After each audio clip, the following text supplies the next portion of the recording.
only and his guests are not responsible for any losses you may accrue for having weak hands. Where the haters at? Y'all bitches still ain't showed up.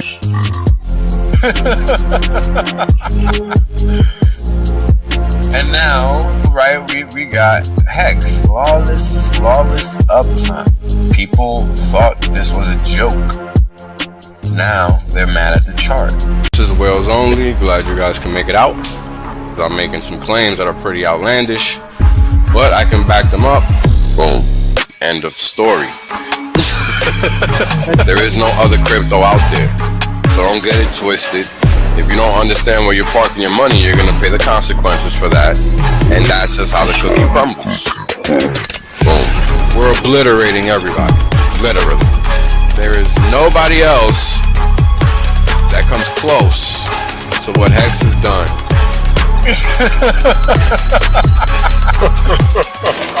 Boom. Oh, it's about to get funky. Funkier than you could have ever imagined. Richard Hart is a boss. Hex is literally the best thing on the planet. It's simple mathematics, right? The reality is that I want to be rich as fuck. There's only one way to be rich as fuck. That's by sitting on your ass the longest. Yep. That's it. Yep. That's the secret. The Godwell told you. Richard done told you.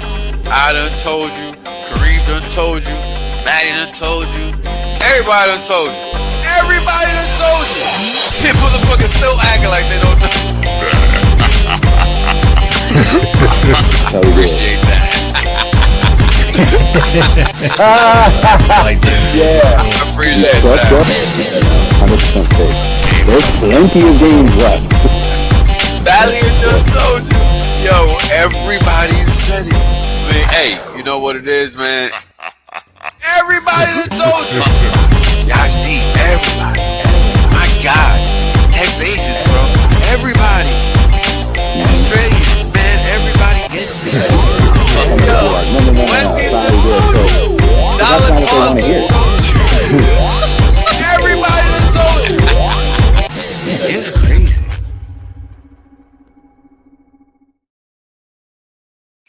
What's good, fam? Let's do a sound check. Let me know if you guys can hear me.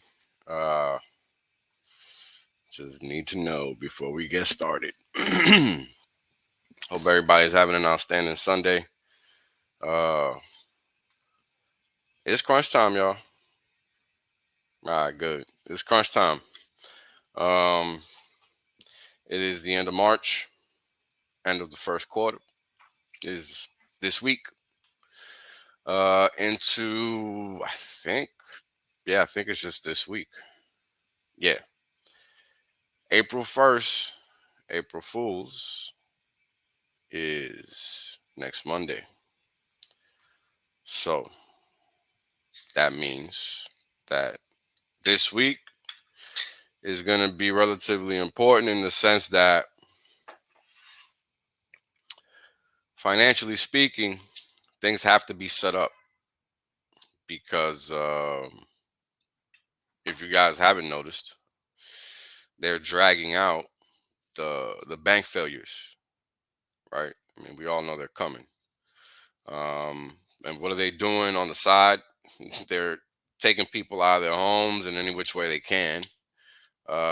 They're finding ways to keep people divided, right? They're doing all manner of things to get people up at arms with each other, right? And that's always how it works. But in the background, we don't see what they're doing, which is the important stuff that I focus on. I don't focus on the dumb shit because the dumb shit is always going to be there. You know, they want you focusing on the dumb shit. And this is the important thing to understand. They don't want you paying attention to them. They want you paying attention to that white guy if you're a black guy, or black guy if you're an Hispanic guy, or whatever the fuck bullshit they're kicking on the day in question. That's what they want. They don't want you actually looking at what they are doing. And, you know, you should probably ask yourself, why is that? Why don't they want me looking? because they don't hide a fucking thing. You know, they really do not hide anything. They do everything in your face. Because I'm not a clairvoyant. I'm not a fortune teller. You know, how the hell else do you think I come up with half the stuff I come up with, and then I'm not the only one doing it? I learned how to do this from others to a certain extent, because how else do you make long-term investments? How else do you make long-term calls and just be right? I mean, it's not hard. Clearly, I've been doing it in front of y'all face for 3 years or whatever. So it's clearly not difficult. Question is, are you willing to respect the facts that are being shown to you in your face by those committing the atrocities that are being committed? Because, I mean, it's not like they're out here doing people favors. You know, they're out here literally psychologically destabilizing people in any and every which way possible. And, you know, you got to ask yourself at the end of the day, what does it all boil down to? You know, what's the end result of all of this? Well, let's take stock. Let's look around. What do we have after 100 years of central banking? Well, excuse me, 110 years of central banking. You know, we got exactly what they want. That's literally what we have. Now, the downside on their part is as follows. Well, yeah, let me just start off with just one interesting video, because it's relevant, and man, it's just, you know, it's game time, folks. You know, it's game time in the sense that you better have your shit in order, because you don't know if you're just not gonna have power. You know, like, there, America, man, I don't know how else to say this in a way that I haven't said it before, and that's kind of the problem. But let's fucking tune into this video. Oh yeah, I've been grinding all morning, and yeah, it's today's roll up day. But let's check out this video. And no, this is not me. This is not me. All right, this is some other kid out of nowhere just doing this shit, not me. And you'll be able to tell by the voice. So hold on, we're gonna start from scratch. And the thing I'm trying to highlight here is that this is some random motherfucking kid on the internet. You know, this is not some financial fucking blah blah blah, whatever the fuck, you know, you might think I am. It's not that. It's just some regular person. And this is the importance, the significance in this clip. Let's get into it, because they get mad. You want to see a messed up building? Just take a look at the Federal Reserve. Created by a group of bankers in 1913 after Jacob Astor mysteriously died on the Titanic, it became the Central Bank of America, where they print money out of thin air and control our monetary system, and lend that same money to the United States on interest. It's also home to the most stolen gold bars and more connections to the Freemasons than George Washington. No wonder why there's cameras everywhere. And a security detail with more manpower than a small third world country. This is who really has the power. Funny how they call it the Federal Reserve, but the bank literally has shareholders. People own this bank, and it owns us. Why is robbery okay? Why does this building exist? And now I'm about to go inside. I'm here for Iraq, Libya's, Haiti's, and Syria's gold.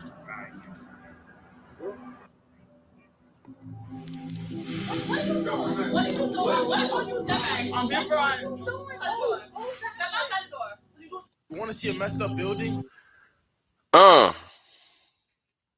Now clearly the young man is swimming in shark water and he don't know it. But you know, you gotta be real dumb to do that. They could shoot that kid on sight and get away with it. And these are the things that people do not understand. This is not TV. This is fucking reality. This is not the internet. This is the real fucking world. And the thing that people don't appreciate is that you're not immortal.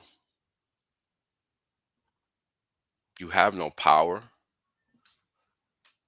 You choose to stand alone. You choose what you continuously choose, which keeps you at odds with your fellow man and with progressing in life. That's what's true for most people. So when I say you, look in the mirror, because that's who the fuck I'm talking to. At the end of the day, I've been alive for almost 40 years.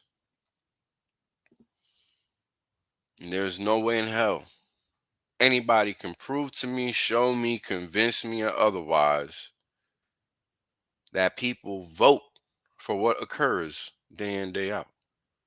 You gotta be a fucking moron to believe that. You gotta be a moron to believe that. And here's the thing. That's just step one.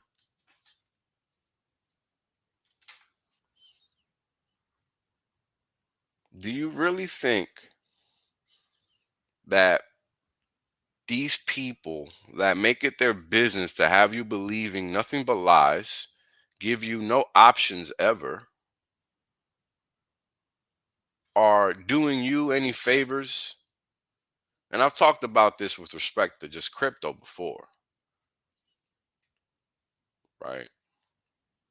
I mean, if you're in crypto, to a certain extent, you understand fiat is fraudulent. What makes you think any crypto is the same thing? It's not the same thing, because people definitely are not selective, right? And it takes us back to fiat versus gold, right? Except for that, it's a new paradigm now. It's a new conversation, and there's nothing but misinformation surrounding it. And people on the outset just don't understand that it's a solo sport, so they think that other people lying to them is a good thing. And that's only a thing because they don't actually know anything, right? And I've talked about this a million times before. If you don't know, somebody's going to know for you. And I don't know if you want that, right? These are the kinds of things you got to understand. Because at the end of the day, CBDCs exist. They're already full well operational in Asia. And who is the West mimicking? Who is the West following? And it's not really who is the West, nothing. That's the plan since day one. That's why it happens in the East first and then it comes over there here. Who are the most obedient motherfuckers on the face of this planet? Asians. Period. They might be the most corrupt, but they're not disobeying master in public because they're some bitches. That's a fact. It's not my opinion. Just look at the countries. Not my opinion. It's literally what they are because that's how they fucking operate. If you're gonna sit here and tell me there's a billion motherfuckers can't tackle 100,000 motherfuckers or whatever, come on, man. Y'all niggas some bitches. And here's the problem. It's a human condition because America is no different. The rest of the world is no different. And this is why you, the individual, have to be prepared because there is no group of people that's willing to stand up. It just isn't. Nobody wants to. Everybody rather talk shit, complain, and act like some other motherfuckers are gonna fix it instead of standing up, uniting, organizing, which isn't even fucking hard, and just doing the shit. Because people don't even understand the problem, right? The education system ensures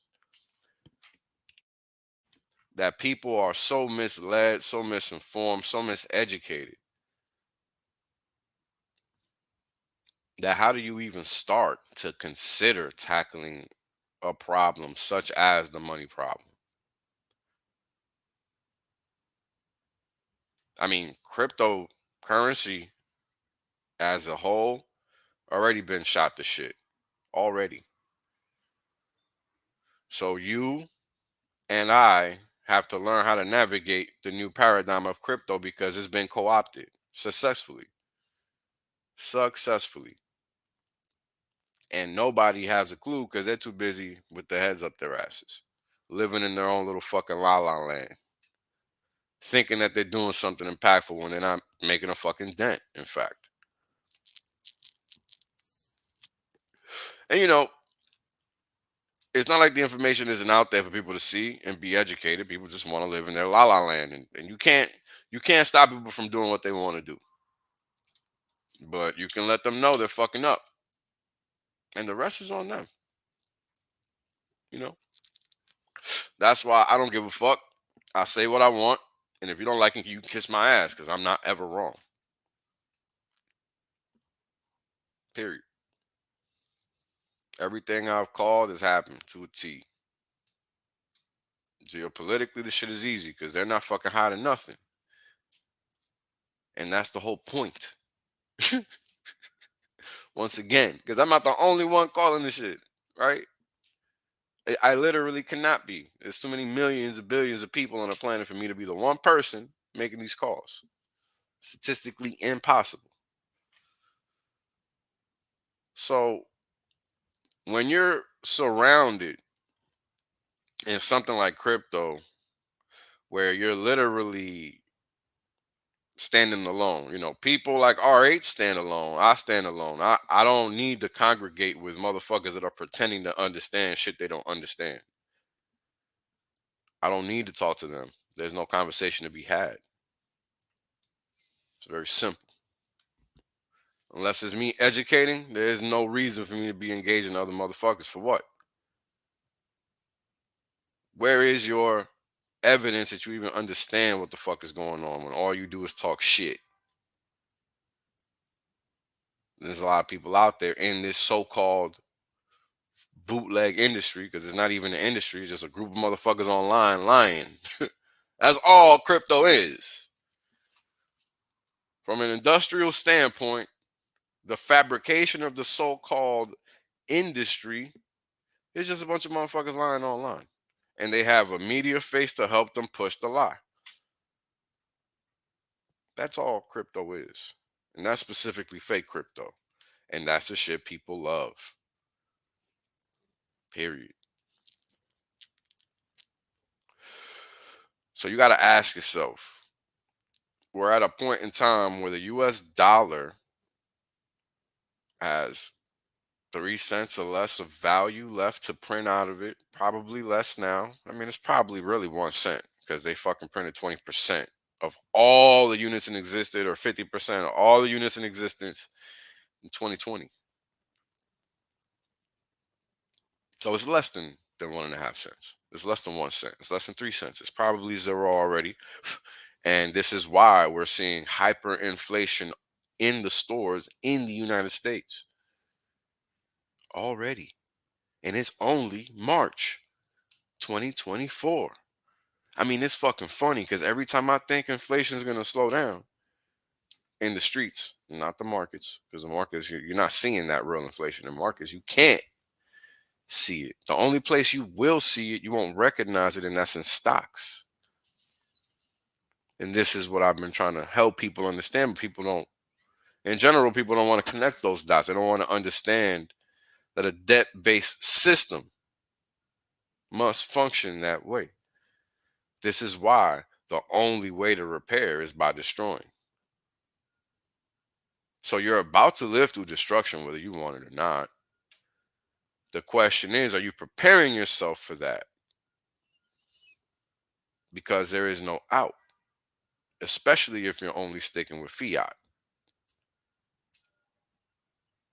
Because what you don't understand is how things could happen. And nobody does.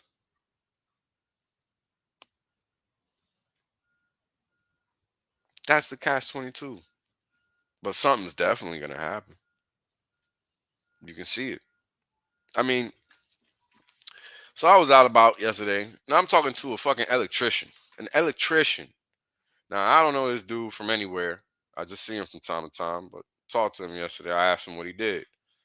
Dude's an electrician. And let me tell you something. I never told him what I did. The conversation never got that far. However, he told me himself, verbatim, man, things are so bad. And this is a dude that works in a job that probably he can never lose his job. But he physically, visually sees how bad things are economically in New York. And I mean, he's about my age. He grew up when I did, so he saw the crack, just like I saw the crack. He saw what a bad economy looks like. And I'm telling you guys, like I've been telling you guys for years, this is the worst it's ever been in my lifetime. This is worse than 2008, hands down. Now, you might be asking yourself, how is that possible?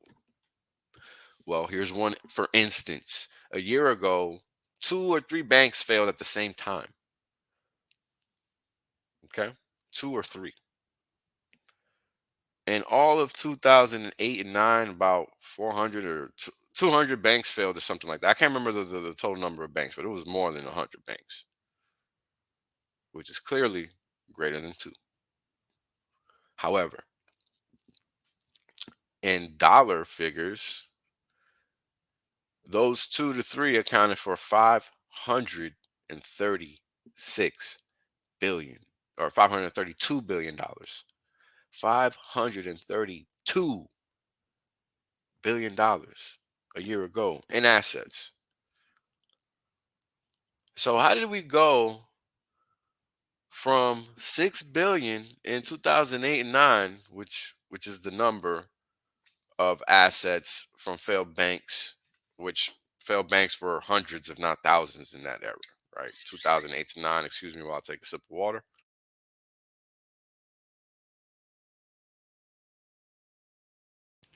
We had hundreds if not thousands of banks fail, and the assets only point to 6 billion.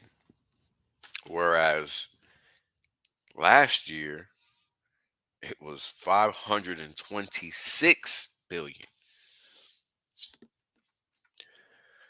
Now, I've said this before and I'm gonna say it one more again. How do these things spin out of control? Because you specifically are sitting at home or wherever thinking to yourself, why is this guy so out there? What does he see that nobody else is seeing? And let me put it in the simplest terms I possibly can. I've been studying ratios since I could think about them. And I didn't realize that's what I was doing, but that's what I was doing. And rates of change are ratios. And the way things change matter more than the way things are. And this is hard for people to accept. It's hard for people to even visualize or conceptualize that that's what the hell is going on. But this is why they say change is the only constant. Right? Nothing stays the same. Things are always changing. The question is how?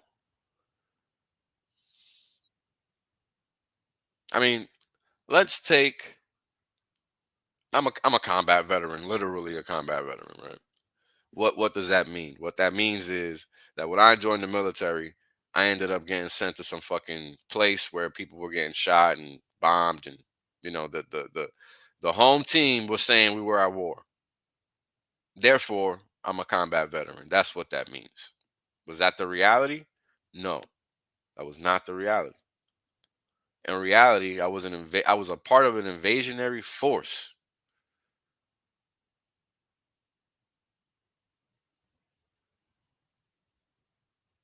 And there were millions of others with me doing the same fucking thing. And we thought we were doing something else. And what's funny is while I was out there, I had this ridiculous drive and desire to discover why the fuck we were there. And ultimately, I figured it out. Because how many times are you going to be searching for WMDs and not find none before you get tired of fucking searching and not finding any? Right? And we're talking about 2003. And then all of a sudden, they find this motherfucker in the middle of nowhere. So you think you're going home. But no, That was just the beginning. That was just the beginning, folks. And guess what? Guess the fuck what? That wasn't the first time in the instance of time that has happened. It happens time and time again. It just never looks the same. So you don't think that it's happening again and again. But yeah, it's happening. For sure. Because you don't understand how incentives work. People that are vested in systems will act in accordance with that vested interest because they will directly benefit from that action, even though it's clearly antithetical to humanity. Plain and simple. Now, of course, humans are violent by nature, but we're also peaceful by nature. So which one is it?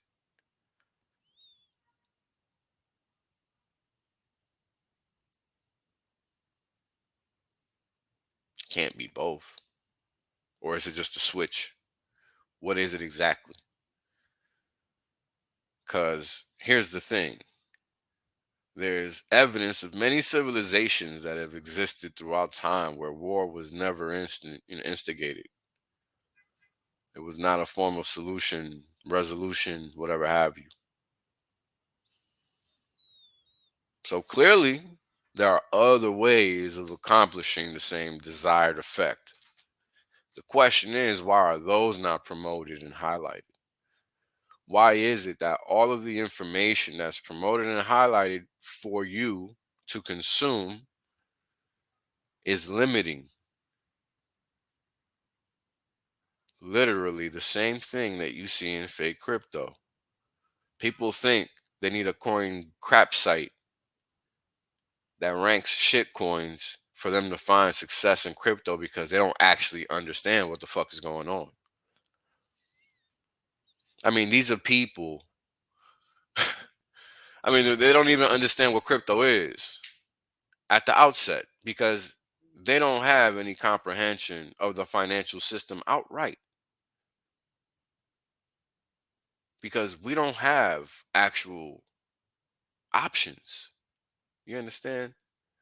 And what that means is that everything you think is an option is merely an illusion because it's a manipulated option given to you for you to think you have an option. When in reality, the only actual option is the one that everybody hates from the guy that everybody shit talks.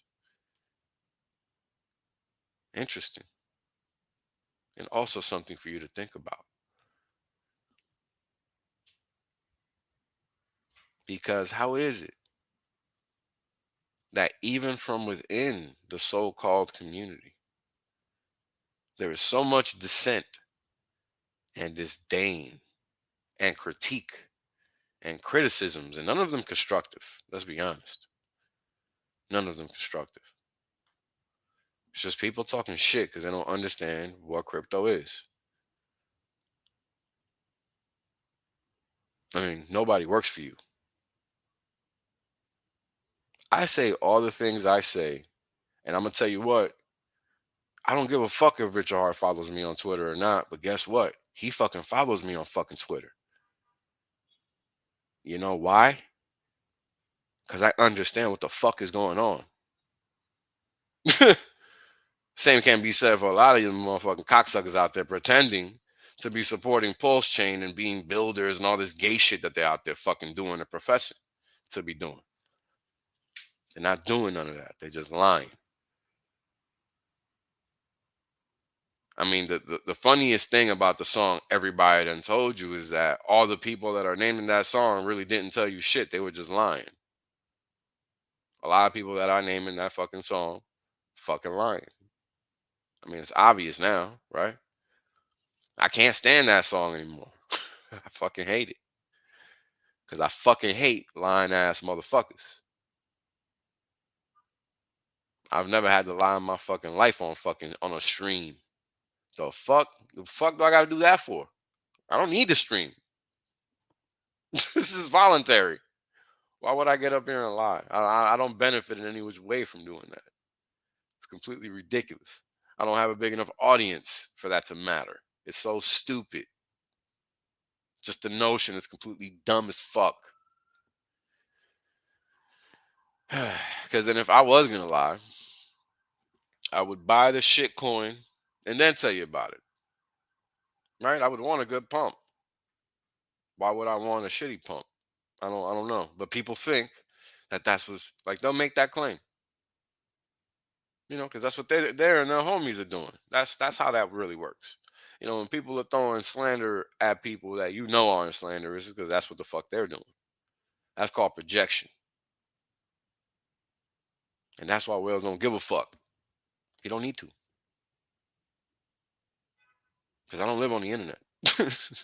Unlike everybody else out here in this fake ass little bootleg crypto space. You know, I live in the real world. And in the real world, nobody has a fucking clue what the fuck is going on. And the funny thing is that those cocksuckers pretending that they have a clue in the fake crypto space know even less than the motherfuckers that know they don't know. Because the motherfuckers that are pretending are taking the misinformation and thinking it's true themselves. That's the downside of that patch. That's why they hate it so much. That patch that you see on the screen, you tell a lot long enough, you believe that shit. Ask a pimp.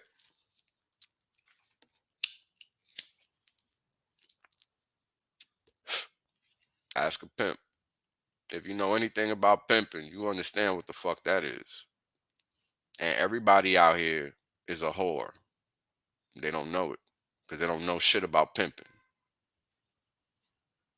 Unlike a lot of motherfuckers, I choose where I get pimped and how I get pimped. A lot of y'all motherfuckers, y'all just getting pimped. Not me. I choose my slave, bitch. And that's the difference.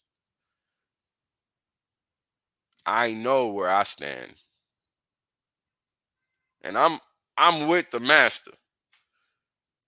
So I don't ever get hurt. And guess what? I'm the one on the bullhorn telling motherfuckers what's coming, when it's coming, how it's coming. So what can you really tell me? Can't tell me shit. I literally volunteered for a front row seat to the show because I already knew the show was coming.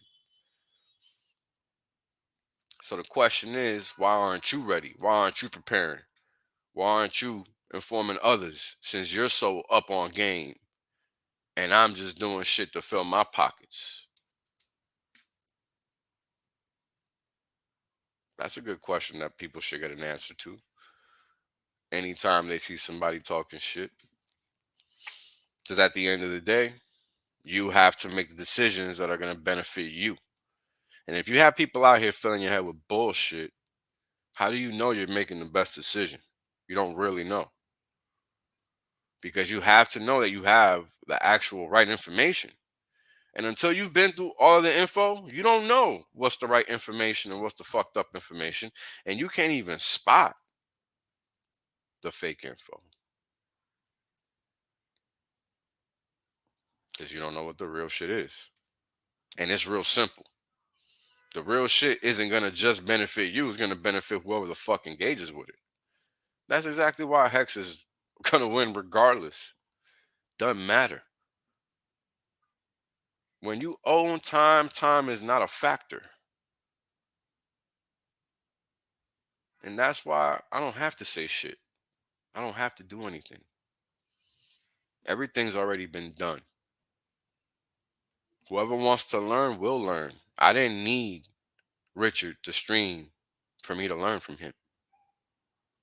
It's called listening one fucking time and doing the research. The fuck? Like what? Like people are genuinely wanting to be stupid and poor. You can't help people like that. Straight facts. And that's exactly what the crypto space in general is full of. People that want to just get lucky. I mean, let's talk about the lotto in New York.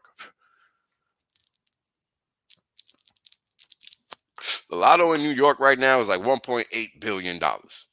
Now, I don't know about you guys, but never in my lifetime has a lotto been billion plus. Now, in 2024, I'm pretty sure it's been a billion plus multiple times. And in 2023, that shit happened at least 2 times. Before 2020, that never happened. Period. Where the fuck all that money come from?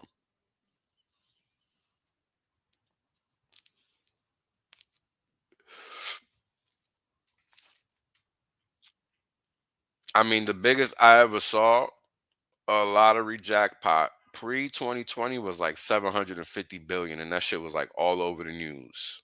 Like, I remember that. So you got to ask yourself, why is it that these multi-billion-dollar jackpots are now so fucking common? S&P, Nasdaq, meaning the Dow, all these equity indices, all-time highs, all time. Where's your all-time high income? Do you have all-time high income to report? Just like there's all-time high stock market prices? I'm pretty sure you don't, unless you have your own business or something. If you're an employee, slave, then no, you're not getting that. Now I can make that claim, but again, I choose. If you're not choosing, then you're getting given something, right? And that's exactly the point. If you don't know a topic, somebody's educating you on that topic, and they're telling you what they want you to know. They're not actually educating you. Very few individuals are impartial with release of information. And when you find individuals like that, there's nothing else to do but learn from them. Period. There's nothing to debate. None to debate. Just take the information, because you don't know what else you're going to find. Information is power. Information is currency. In the streets, that's how we live. That's why people get by in the streets. But when you're from the burbs and you don't know what to do without, then your fucking dumbass isn't going to know anything. Because you don't know anything. You have not lived. You've just been in the burbs, where fiat is an everyday thing. And that's okay. But that's why you come to these streams, to learn. But if you're playing yourself thinking you have a clue, oh boy, does the real world have a fucking lesson for you.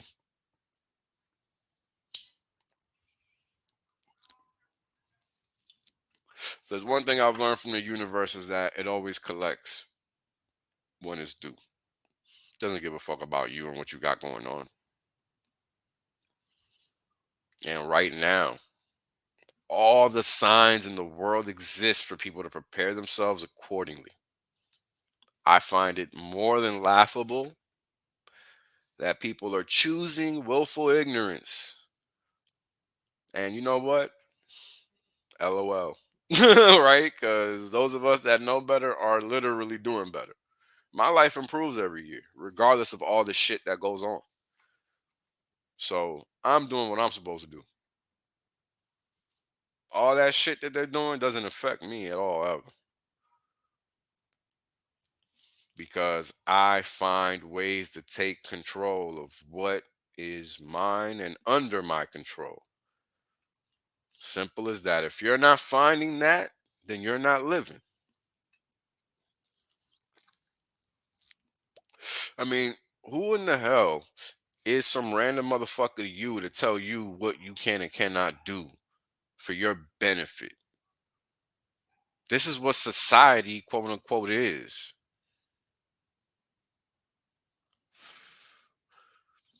Does that sound like a good deal to you? I mean, you don't even get to fucking make a choice. You just thrown into that shit.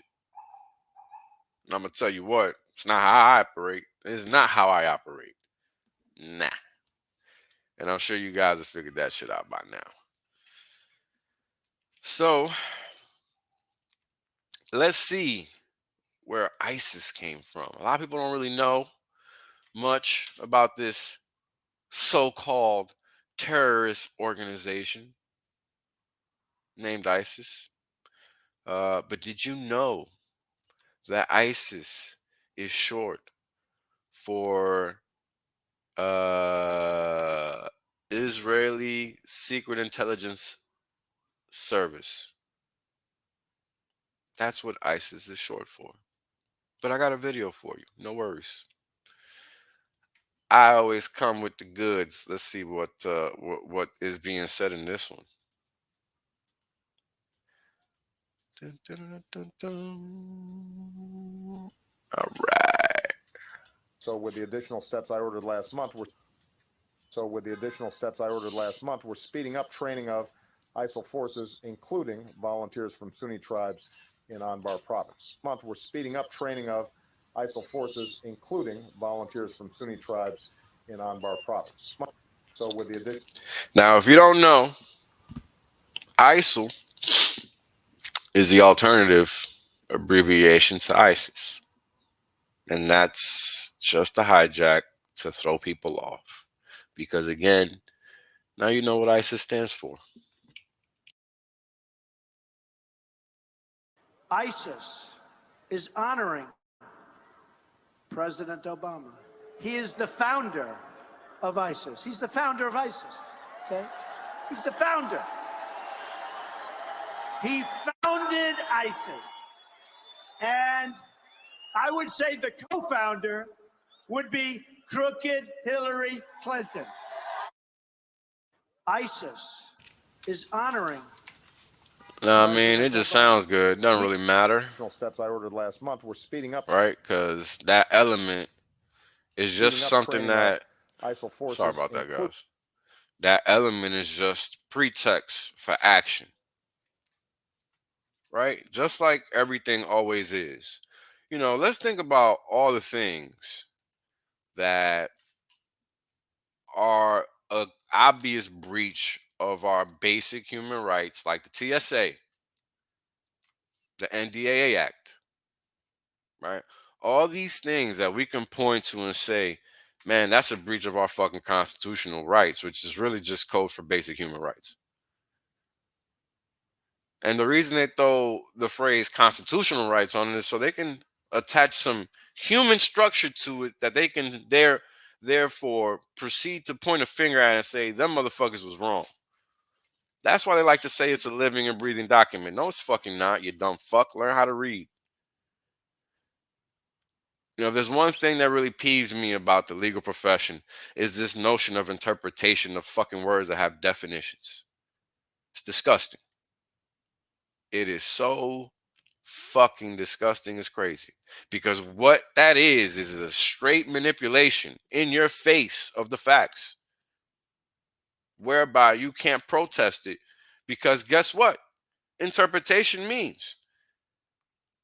It means whatever the fuck I want it to mean, motherfucker. Period. And I wear the fucking clothing that allows me to fucking make that doggone interpretation. And there's nothing your bitch ass can say because the pen is what? Mightier than the sword. That's right. And everybody accepts that fucking fugazi ass bullshit. But it never works out for them, does it?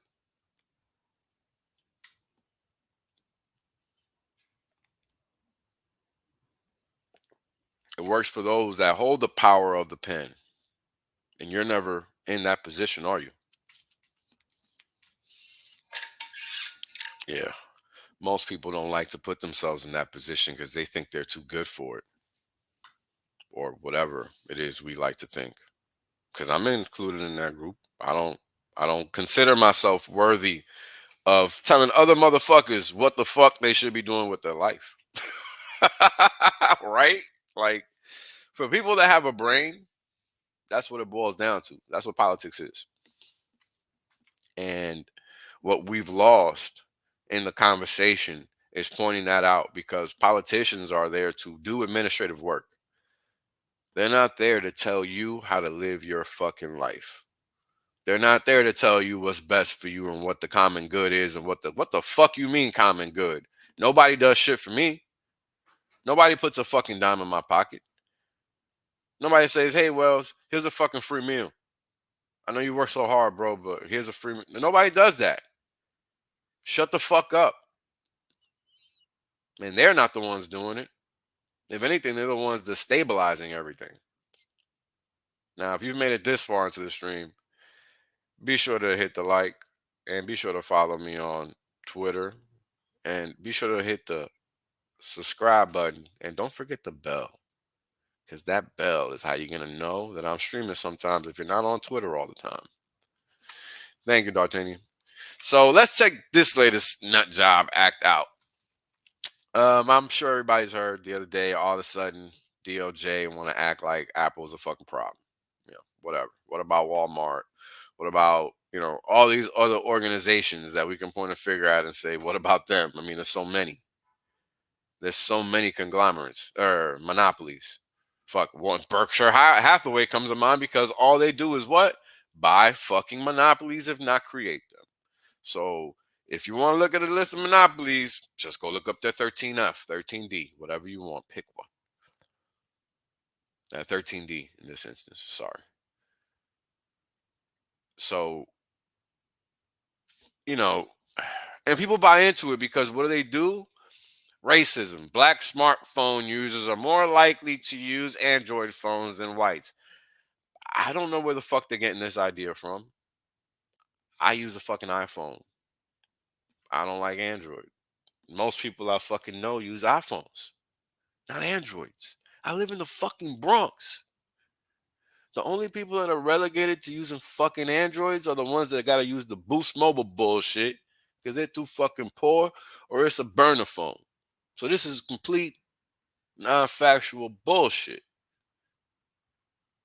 Most motherfuckers really using iPhones. They're not using Androids. They're really not. It's very rare the instance where a motherfucker in the hood got a fucking Android. So this is a lie, just based on that fact alone. As a result, Apple's decision to use green to display text from Android creates social stigma for blacks, according to the Biden regime.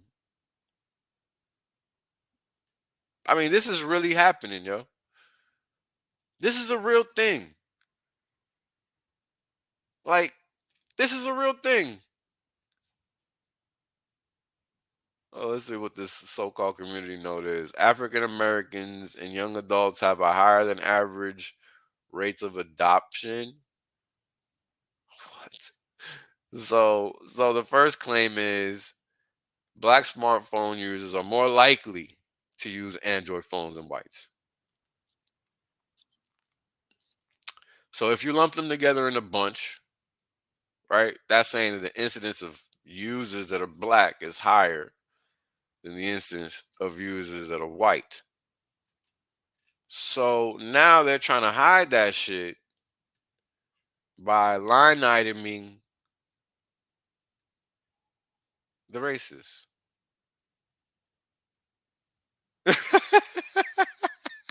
Yo, I'm not even trying to do nothing like that. It's just so dumb of a point to make. It's just dumb.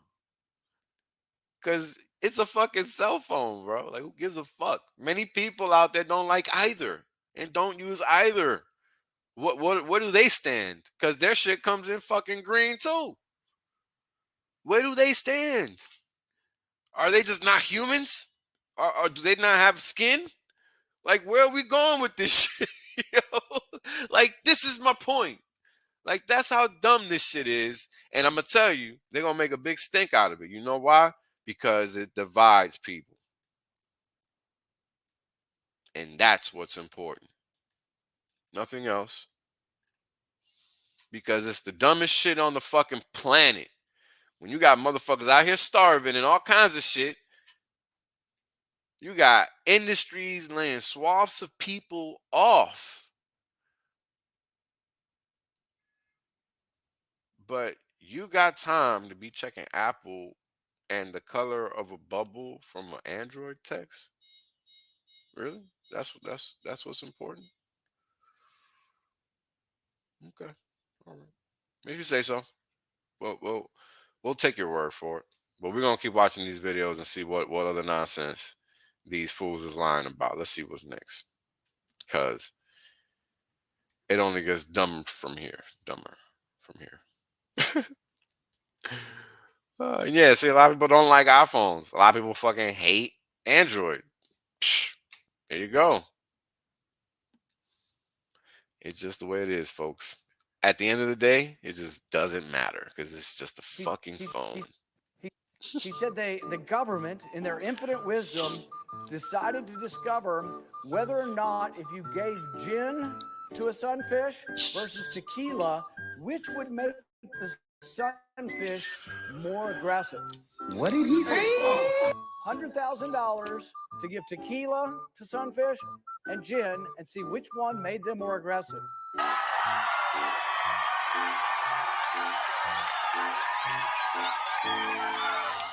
I hope you guys are catching what's going on here. And if not, let me just start it from the top because we're about 30 seconds in. Just pay attention. So the government spent $100,000 on a study to determine whether tequila made one fish more furious than another that drank gin. Some shit like that. He said the government, in their infinite wisdom, decided to discover whether or not if you gave gin to a sunfish versus tequila, which would make the sunfish more aggressive. What did he say? $100,000 to give tequila to sunfish and gin and see which one made them more aggressive.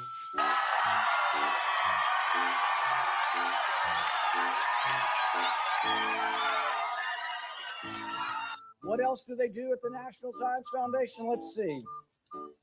Nearly $1 million spent studying whether or not Japanese quail, if you give them cocaine, whether or not they're more sexually promiscuous. What? Bro, what are you talking about, man? Nearly $1 million to study Japanese quail to see if they're more sexually promiscuous when they take cocaine.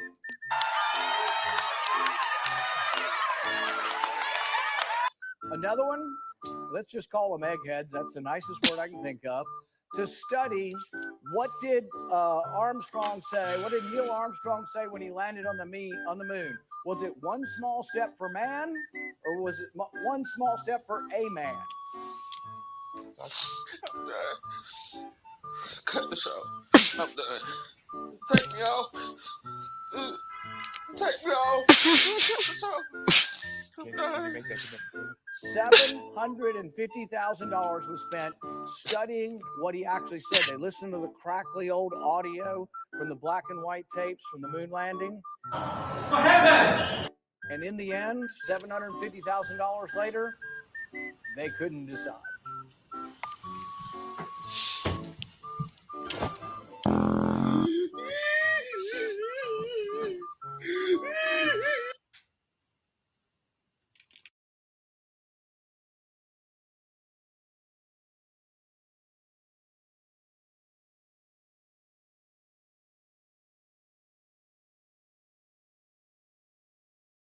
I'm sorry, I was on mute talking to myself. That video was killing me though. But the sad reality is that that's real life. You know, that's not made up. That's not satire. That shit sounds like a Larry David fucking skit. Guess what? It wasn't. Shit was real as fuck.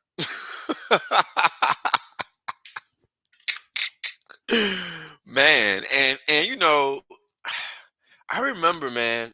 I just remember being a kid and thinking to myself, I was fucking talking to my moms about this shit the other day. And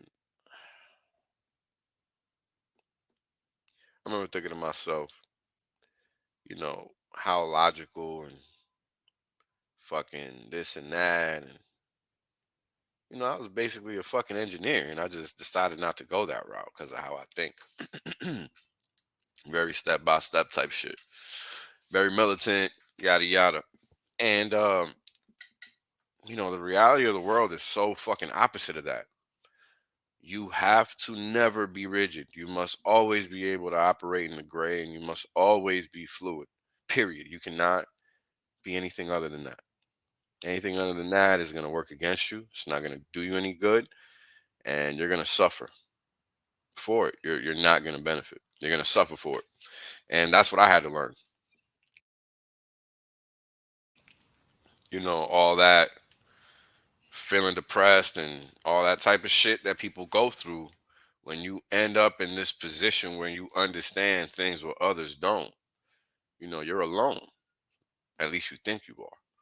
But the thing about it is that you have to be able to compartmentalize and still have the ability to function within society, because you can't put yourself in a jail no matter what's going on, because that's what they want. Right? Once you find that shit out, they want you to be in a jail. Conspiracy theorists, ring a bell, right? Because that shit is now turned into a crown because of all the fucking lies that have become truth. It's so much so that all the people that were fucking getting jabbed up are now like saying fuck the death jabbers. Like, that's where we're at in most instances, and that's reality. So let's get back to this ISIS shit.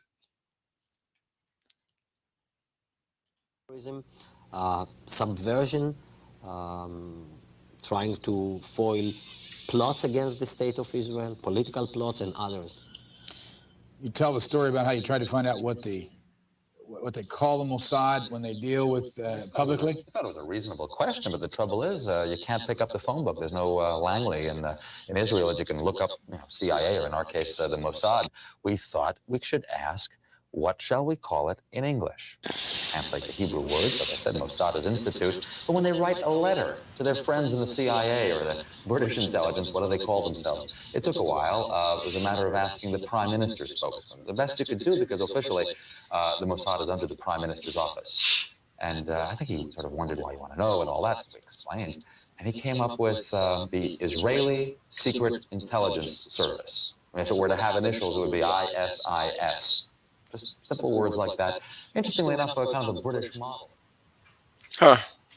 That's funny. I hadn't even watched this video. Well, now you know I'm not lying. And that's what it's about, folks. Confirm. Verify. Nobody and nothing is infallible in this life. Because at the end of the day, there's too much manipulation for you to rely on any facade, right? And most things are a facade, unfortunately for us. And, we have to deal with that. We have to understand that, all these things I'm showing you guys in these videos, they move and impact these markets. All of them: crypto, legacy, private equity, all these markets are impacted by all of this information. And it's a matter of understanding what the impact is going to be. But if you don't know what's going on, you can't even analyze what the impact could be of whatever. Now, this has been happening in Europe since Iraq, right? They've been flooding that place with Middle Easterners doing what they're doing here, trying to stabilize it. And as you guys know, them people are soft. So they just let them fucking Muslims or Islams or whatever, Islamic people, just walk all over them out there. And the thing is again, the average person is not the problem. It's those that have ulterior motives that make the group at large look like a problem. And it's always the case, right? Because a minority group is always reflected to be bigger than what they actually are. I'm not a fucking hoodlum. I chose not to be. But many motherfuckers do. But guess what? More of us choose not to be fucking hoodlums. So regardless of what the movies show you, that shit just ain't reality. Period. Right? Because there's plenty of hoodlums that are white. So where's the reality? The reality is that everybody's the fucking same. That's the fucking reality. Because nobody got time to be fucking around, running from the law all the fucking time. That shit is tiring. It's annoying. Nobody gives a fuck. Like, it's never that deep. And the fucked up thing is that once you get caught up in that side of life, it's too late. You gotta keep running. And that's when you figure it all out, and it's too fucking late. It's too fucking late once your ass is sitting in that can. But people just have to learn the hard way. And this is why shit like this is happening in places like Sweden, the UK, etc. Imam predicts that Sweden will be 50% Muslim within just one generation. I'm surprised it's not already, because it's been 20 years already. Stockholm is less than 1 million, right? And in Stockholm, if you have 10% Muslim, I was in the city of Malmö. Malmö, it's spelled with an O, but it's pronounced Malmö. And they said that if the Swedish population maintains its negative and the Muslim population maintains, Muslims have, mashallah, the average of what, 5, 6, 7 kids, right? The average, mashallah, it's a secret weapon, I say. That the prediction is, this is the halal secret weapon, guys, huh? So nobody take the video and miss it. Halal secret weapon. It's not our fault we have more kids, guys. You want to do whatever you want to do. It's all halal, alhamdulillah. So if the projection continues, I was told by one of the local counselors there that within one generation, it is very likely that this city will almost be half Muslim. Because this city is just not there. The locals are not reproducing. It's not our fault. I mean, it's not, I don't know why they're getting irritated at us. It's not our fault we're having kids, right? So it's not even, so the point is what's going to happen to the majority? Now, finish off on this negative note. You know, the Swedish Quran burning. You're hearing this happening, right? I passed by the place where the guy did it. And he did it in a district of Malmö that is 90% Muslim.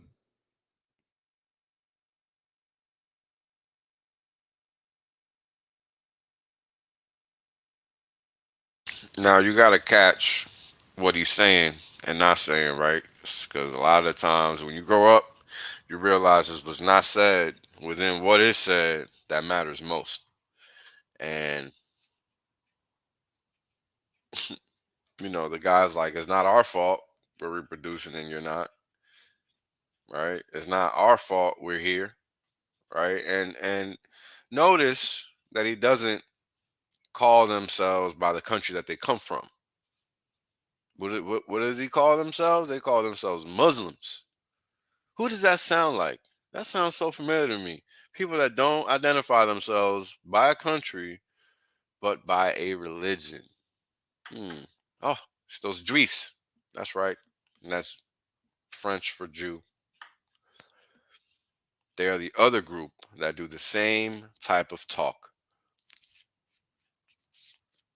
You know, whether you know that or not is irrelevant. You know, look it up. The facts don't give a fuck. And all I do is relay them. So these are more evidentiary truths of life, right? So why are these people now all of a sudden getting all of this preferential treatment? And by these people, I don't mean Muslims. I mean people that are being allowed into countries literally illegally. I mean, bar none, right? And the downside to that is that all manner of people are coming in. You got good, you got bad. Because just like the bad are going to take advantage, so are the good. So now all these people that are coming here that are like you and me are getting swept up in the shit that's being created by the people that are not like you and me. And then there's some that are going to come here without any idea, any clue of what they're about to step into. And America is not like anywhere else. You know, if you've been elsewhere in the world where there's like a lot of arable land and food and shit like that, you understand you don't have to deal with fake food and the lack of food and just the general lack of just basic items, you know, basic staples. You know, my country is one of the poorest countries in the world, but it's also known to have one of the happiest populations in the world, and the reason why is because we got all the basic necessities. We don't really need nothing, and they try to destabilize that as best as possible. Better believe that, and they're doing a very good job lately. Not relevant, but also relevant, right? But this ain't America, so just understand, as I've told you guys before, everything happens in a coordinated fashion. They're not doing anything in my country that isn't happening here, that isn't happening in France, that isn't happening in Germany, that isn't happening in fucking China, or has happened in China already. And that's what people don't understand, because they're too busy worrying about their little life, not looking at the bigger picture and how it impacts, or is going to impact, their life. What do you think your kids are going to be doing in 10 years? Are people even thinking about that? All these so-called educated people that got kids, they're not thinking about their fucking kids at all. They're really fucking not. The average parent doesn't give a fuck about their kid. They give a fuck that their kid does what the fuck they want their kid to be doing. And that's not being a parent. You're just a shithead that has kids. Don't matter if you like it. Those are the truth. Your job as a parent should be to teach your kid how to look at the world, because the world is one fucked up place. And you don't want your kid running around here with their fucking head spinning like they're doing some shit wrong when it's not them. They're just not looking at shit right, so they can't do anything right. Because that's how it happens. How do you think these kids are not making these videos talking about they can't afford to fucking survive? I mean, they thought working a retail job was gonna cut it. They really thought that. I mean, there's a lot of misinformation, miseducation on many topics, and food is a big, big, big, big one, right? And here's the latest scandal that's about to hit the radio waves, and it's Chick-fil-A of all entities. And I used to be a huge Chick-fil-A fan. I don't really fuck with that shit no more. But Chick-fil-A is using Tyson's chicken now. They're not doing their own thing, and obviously it's courtesy of the big expansion, because they weren't as big as they are now. So now they got to supply that demand. They can't supply that demand. Do you like Chick-fil-A? Well, things are going to be changing at Chick-fil-A. The company announcing that they are now going to be allowing their chickens to have antibiotics, certain antibiotics in the chicken, overturning a commitment made in 2014. Let me take a look at my notes right here. The company said in a statement posted on its website that the change will take effect in this spring. So any time now that they will be doing this to maintain supply of the highest quality chicken that you expect from them. But back in 2014, that is when they said all of the chicken that they get would not have any antibiotics. That's changing now. One of their biggest suppliers is Tyson Foods. Now, Tyson Foods, they are reintroducing certain antibiotics to its chicken supply chain after going free in 2017. So let me know what you think about this. Will this stop you from eating Chick-fil-A? Let me know. Go ahead and comment below, and you must be sharing this with your friends and following me right over there.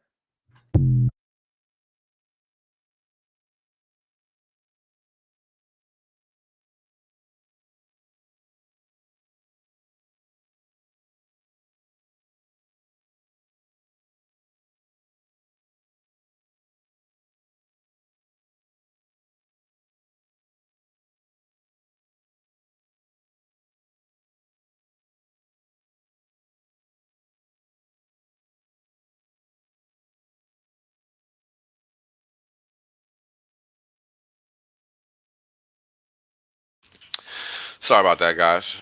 So there you go. This is how they get you, right? You think you're getting the goods, right, for an indefinite period of time, and then all of a sudden it ends. And you ask yourself, how the hell did that happen? And the thing about it is that it was always destined to happen. Always. It was never not gonna happen. All of a sudden, Chick-fil-A is huge in terms of the regions they have to cover, the number of stores they have to supply with goods, right? To sell you that chicken sandwich, to sell you those nuggets, to sell you whatever it is they're selling you. They got to expand their cost of goods sold, i.e., their raw inputs. So they need to find some way to increase their chicken and all of that, all the supplies that they're going to use to sell. So they had to tap a big food processor like Tyson's, right? It wasn't really much of an option. So from their perspective, anyway. So where does that leave you? You know, you as a consumer. I mean, we live in a world where people really don't even know where food comes from. You know, kids don't really know nowadays, unless they're being shown in school. They don't know.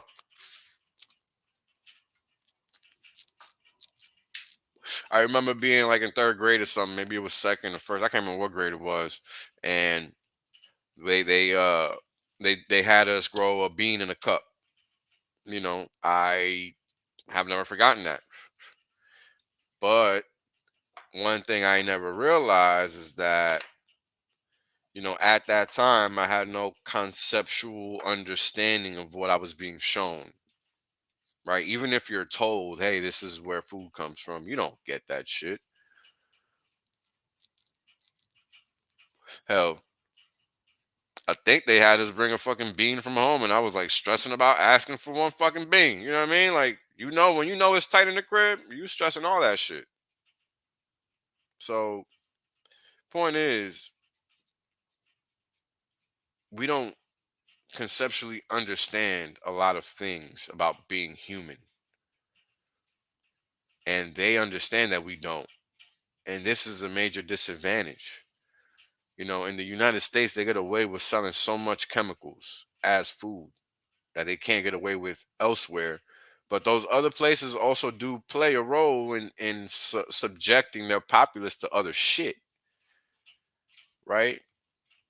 And you know, we see this when we see them coordinate action, right, globally, like they did with the Rona.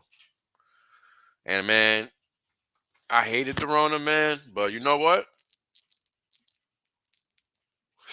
If that would have never happened, it would have never blown the floodgates wide open like it has now, and giving people like me the opportunity to be like, yeah, fuck all of you, because I've been telling your bitch asses for 20 plus years this was going on. Because I'm not the only one. There's plenty of people that see the obvious, right? And that's what's sad about it. It's not hidden. People just choose not to look. And I get it. You know, it's like when you're married and you can tell your wife or your husband is cheating and you don't want to see it, because then that's just gonna destabilize every damn thing. I get it. But guess what? This is too important for you to think it's the same fucking thing. This ain't your damn house. This is your life and your kids' lives and then your grandkids' lives. You know, how do people think the world's going to look in 10 years? I don't know, but I know it's not going to look great if it keeps, you know, I knew it was going to be shitty. I didn't think it was going to be this shitty 10 years ago. And it's way worse than I expected. Way worse. Infinitely worse. So I am loathing to see the next 10 years. I'm not looking forward to it, sadly, because I know what's coming. And it sucks, but it's a myriad of options, right? Because we don't really know what's happening on the surface except for that it's a show. Because the Atlantic Treaty still exists. You can't explore past a certain point. So that means that there's obvious more territories to take into consideration. That's what that has to mean. Because why can we not go past that point?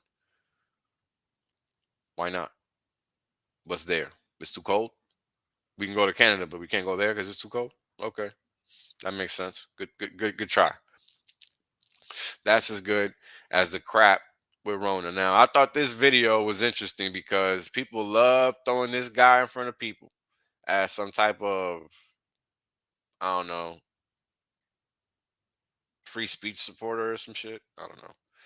And this guy is like some type of evil.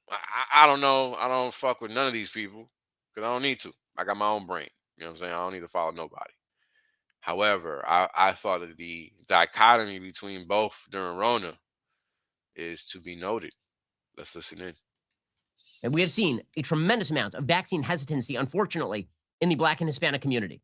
If they come up with a vaccine, be careful. Yes, sir.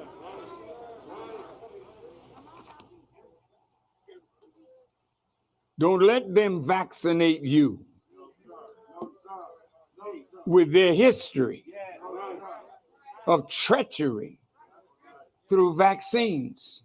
Okay, Black America, only 67% of Black Americans say they definitely will get the vaccine or probably get the vaccine. So the Black community has tremendous vaccine hesitancy. Okay, that is a real problem. They're making money now, plotting to give 7,500,000,000 people a vaccination. Dr. Fauci, Bill Gates and Melinda, you want to depopulate the earth. What the hell gives you that right? The people who should be ripped up and down right now are people like Louis Farrakhan, who's literally going out there and telling his millions of followers that the COVID vaccine is a vial of death. Have you seen any media coverage of this?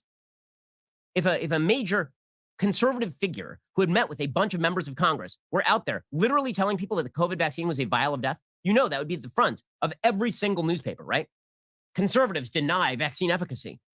And yet here was Louis Farrakhan doing just that. Democratic members of Congress have met with this guy. They continue to meet with this guy. Have you seen a headline about this? Here's Louis Farrakhan, who has many, many followers, talking about how the COVID vaccine is a vial of death. Some of these so-called vaccines, you know, it's the nanoparticles that men like Dr. Fauci have proprietary knowledge of that allows them to get a patent for their vial of death.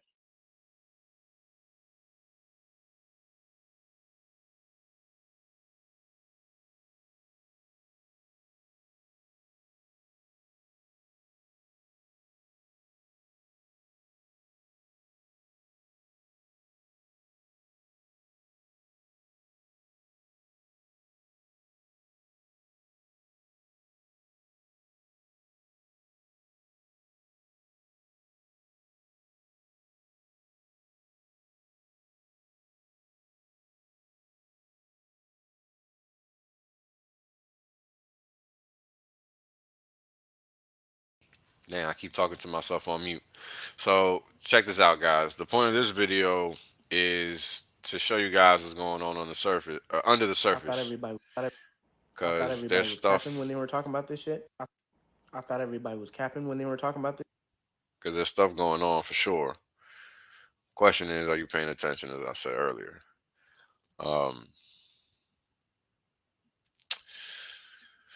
you know, Rona is, man. It's gonna go down in history as a turning point in a lot of ways.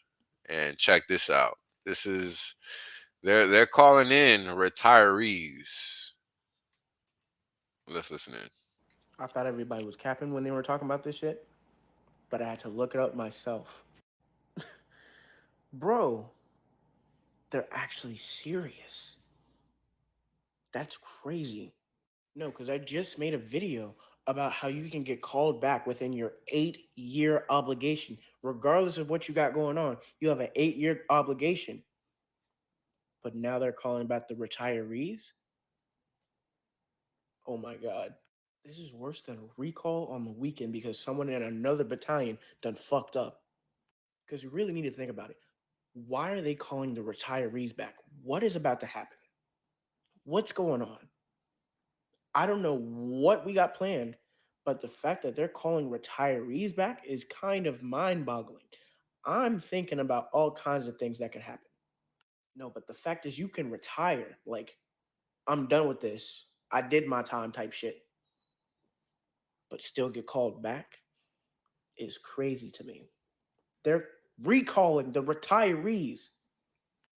You really thought you could serve, do your time, get out honorably, and live your life?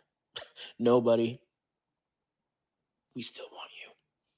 All I can say is that everyone that's getting recalled, I hope you guys are okay. I hope you guys stay safe and whatever's coming, I hope everybody, my brothers and sisters in arms, stay safe. I thought everybody was capping when they were talking about.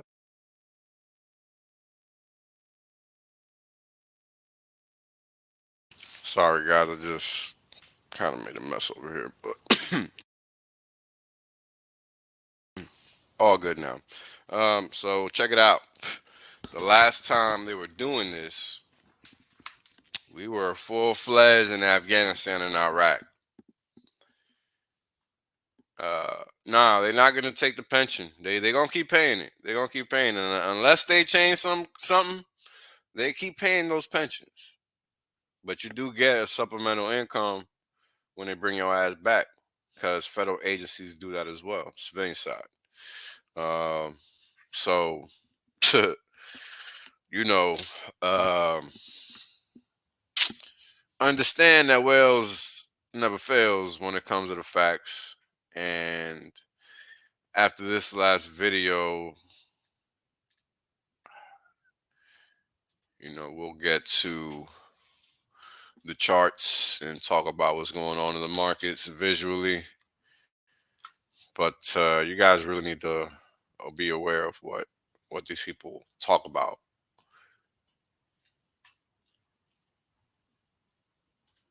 We actually fund ourselves and then work out what dividend is needed to pay. So we kind of work that it's a great business to be in, central banking.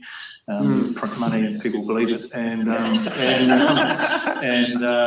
we actually fund ourselves and then work out what dividend is needed to pay. So we kind of work that it's a great business to be in, central banking. Print money and people believe it. We actually fund it ourselves and then work out what dividend is needed to pay. So we kind of work that it's a great business to be in, central banking. Print money and people believe it.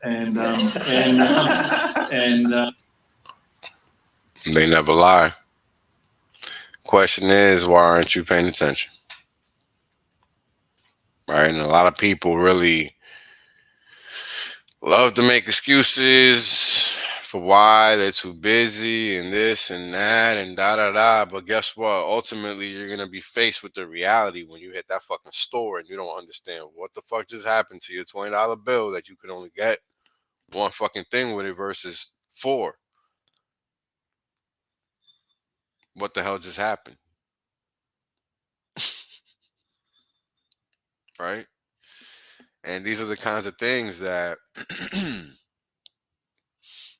they're real and they're coming. So let's get through these charts and cap out this stream. Now, it looks to me like crude is making a move higher. And it's just continuing to do what it's been doing. Excuse me. And right now, we're just going to enter this little imbalance zone and see how high we potentially get. I mean, we're on track to at least see 90. We're at 81 and change right now, 80 and change. So we'll see. We shall see, because the market is determined and there's a lot of rampant risk in the market, so to speak, in the sense that there's a lot of vapors. And if somebody lights a match, shit gonna light up. Nice. So here's cotton. And I think cotton is one of my favorite trades from an inflation perspective. Because what you guys have to understand that if this inflation really is going to get sticky and it is really going to be persistent, well, it's going to hit all base commodities, and base in the sense of every fucking, definition of the word, not just metals, like people need fucking clothes, you know what I'm saying? So no matter how poor people are, they're always going to need basic cotton items. And cotton is used in so many things. It's like fucking silver and gold. It's just the soft version because it's used in so many different things. So, I just think this is going to be one of those great trades where you just see big moves, just boom, boom, like that. Like you making fucking, like, you guys just don't know. You too busy hearing these fucking stories about crypto, but you don't know about shit. You just don't know. you don't know about futures and you need to learn. Let me see. Where is this little? Oh, that's probably this one. Is it this one? It's this one. Yeah. So this was from 2008, November, October low to high. Let's see here. All right. So, interestingly enough, this is only a 5x in price. Only a 5x in price. But what does that 5x in price represent in dollar terms? Right? That's the question you want answered, because that's what everybody's concern apparently is. Because nobody gives a fuck about staking and all that other shit until it's too late. When it's too late, that is when people care about staking, and we'll see that soon enough. Worries. Dollar cost of a cotton futures point. $5. So that's like 500. Am I thinking about that? Yeah, I think that's 500. Yep. Should be 5 times 100. 50? No, it's 50. Hold on. It's 5 times 100. That's 100. Yeah. All right. So we're talking about with one contract, if the market went for 183 points, right, with one contract, that means you made 500 times 183. That's $91,500. One contract. One.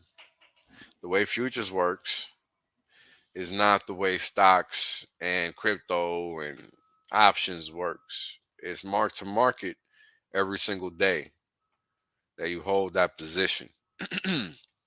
So that means you have to have collateral at the broker covering that position.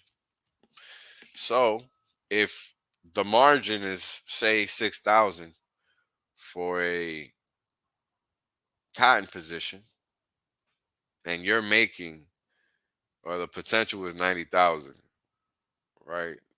6 divided by 90 is less than 10%.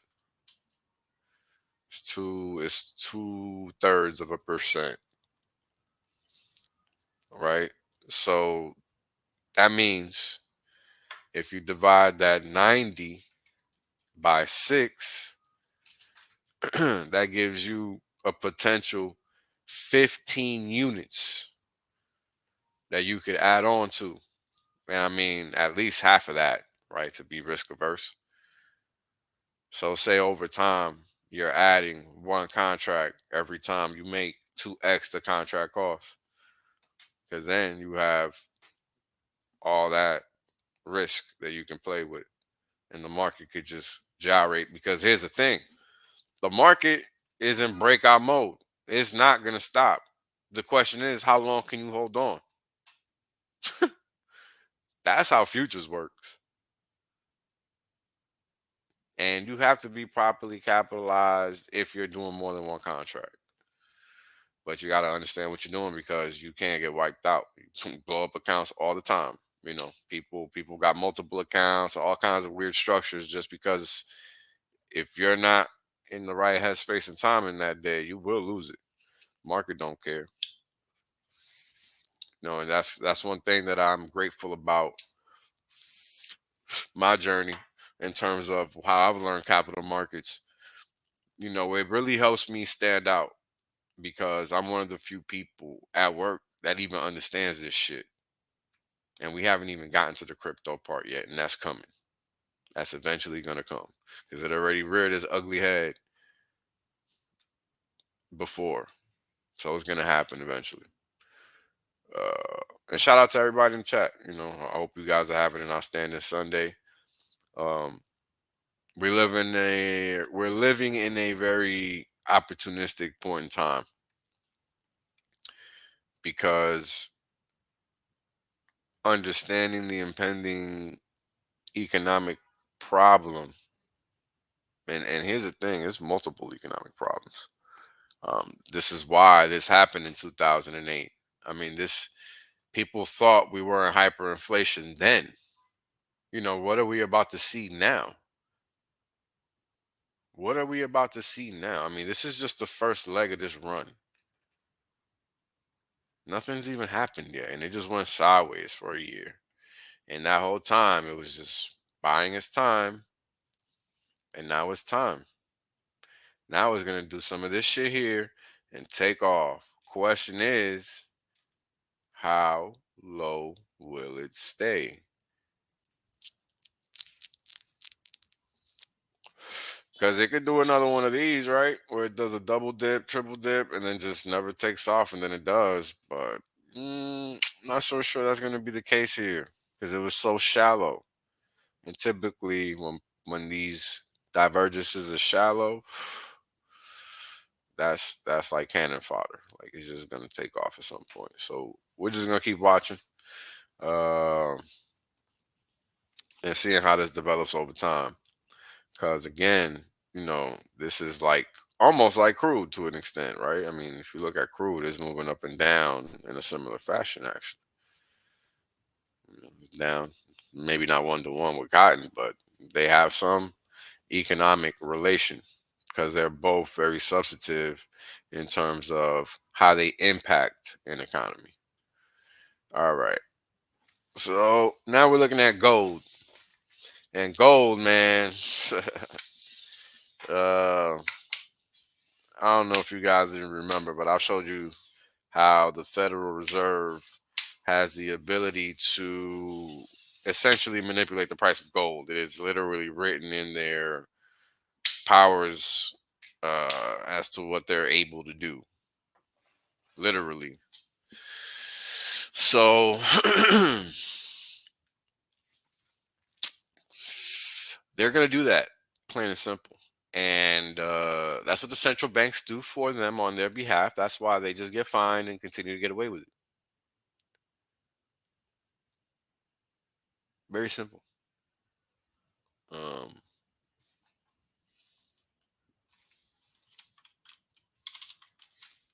I'll put the place where I trade in the chat. I've been trading with them pretty much the entire time I've been trading too. I've never really had any issues with them. So knock yourselves out. Margins are relatively good. The fees are what they are, and these guys don't try to beat you upside the head. And I'm sure if you get big enough, you can negotiate because everything is negotiable. So that's pretty much that. But anyways, gold, it's their mission to make you believe fiat is the king. Like they have to get you to believe that. Nothing else matters. And if you look down here, this is just a little setback for gold because gold has to go.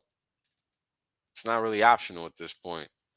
They are going to do their best to suppress it because that's what they have to do. But they're going to spend a lot of money doing it. Question is, how is that going to impact the dollar? Right? Because look at the dollar. Like that thing took off, right? It looked like it wasn't. And we were looking at the euro last time to get a better look. Let me invert it. Because it's just so confusing with the gap. Right? Like that's the dollar inverted, but it's really the euro inverted. But this weird candle here just messes me up. I can't look at it. So I gotta flip this damn euro for the foreseeable future. Because here's the candle where it's supposed to be, above support instead of down here because of the contract change. Because the contract changed literally that day. So anyways, this is basically what the dollar's doing right now. right? And it looks like the dollar is really going to take off. Like, again, shallow, right? Very shallow. And then it's bouncing on support, a very solid support structure. So it'll be interesting to see what happens once we get above what I think is 105, because it's not that far and we're already at 104. Yeah, so that should be 105. It's even less here. Okay. Well, let's go with 104 and a half. Yeah, let's go with 104 and a half. But if this continues, 105 is going to be a real thing. And this is that level we talked about a long time ago. 105 and a half. We talked about this level a long time ago. That's why when we broke it, we never came back. And that's from 2023. So that's how important that level is. And as you guys can see, everything else is being reversed, right? In accordance with the dollar getting pumped up. You see that? Crude down, cotton down, gold down as it could get it. Copper down, heating oil probably down. Yep, nat gas been getting smashed. I still haven't figured that one out yet. Gasoline is the only one they really haven't been able to tame, interestingly enough, but nobody is using gasoline as a store of value yet. Yet. We might see a future where, as a futures trader, you might want to fucking take delivery of that goddamn contract, because there is no other way for you to get, gas. Who knows? Like, you don't know what's going to happen. So you really got to be live out here with what's going on. You really got to be, with it. Look at what they did to silver, man. They shellacked that bad boy. Woof. And right around these levels again, there's a reason I identify them damn levels. Let me get rid of this. I don't like these lines here. Too messy. Get rid of that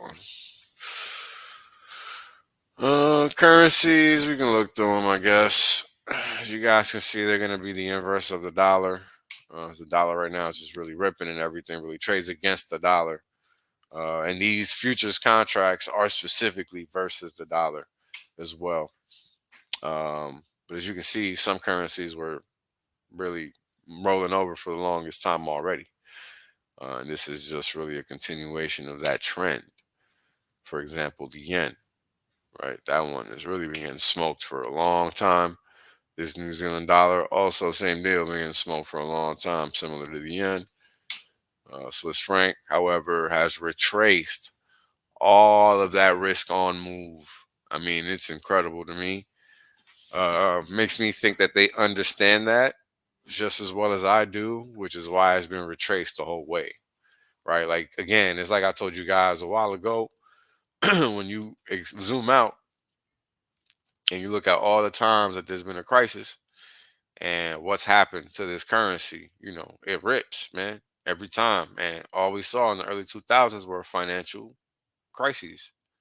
So what we've been seeing since the end of Rona has been a resurgence in that trend, and they just reversed it. Just reversed it. So this is one that's important to keep an eye on, because it's pretty significant. It's a pretty significant relationship because of the capital flows, right? When we're looking at currencies, it's important to understand a few facets of what underpins that currency existence, right? Because why does the Swiss franc still exist? I mean, do you guys know what Switzerland is? I mean, let's look at what Switzerland is on a freaking map. I mean, it's dead in the middle of Europe. You understand? So why the fuck do they still get to use their own currency? That's something you should probably consider thinking about, so you can understand the point I'm about to make, because that's exactly what it's about.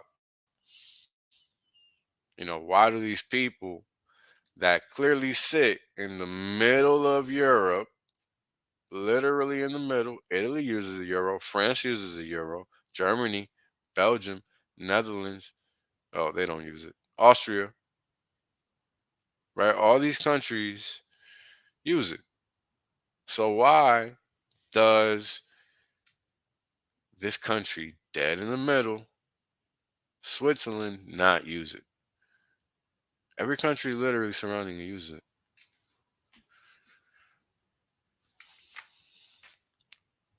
You know, I mean, that's pretty important to think about, because all this stuff is connected. You know, there's nothing happening that's not related to something else. It's just not how it is. So you have to be understanding of multiple facets, right? And in this instance, it's the politics surrounding Switzerland and the rest of Europe in conjunction with how things got to where they are today with respect to Switzerland versus Europe.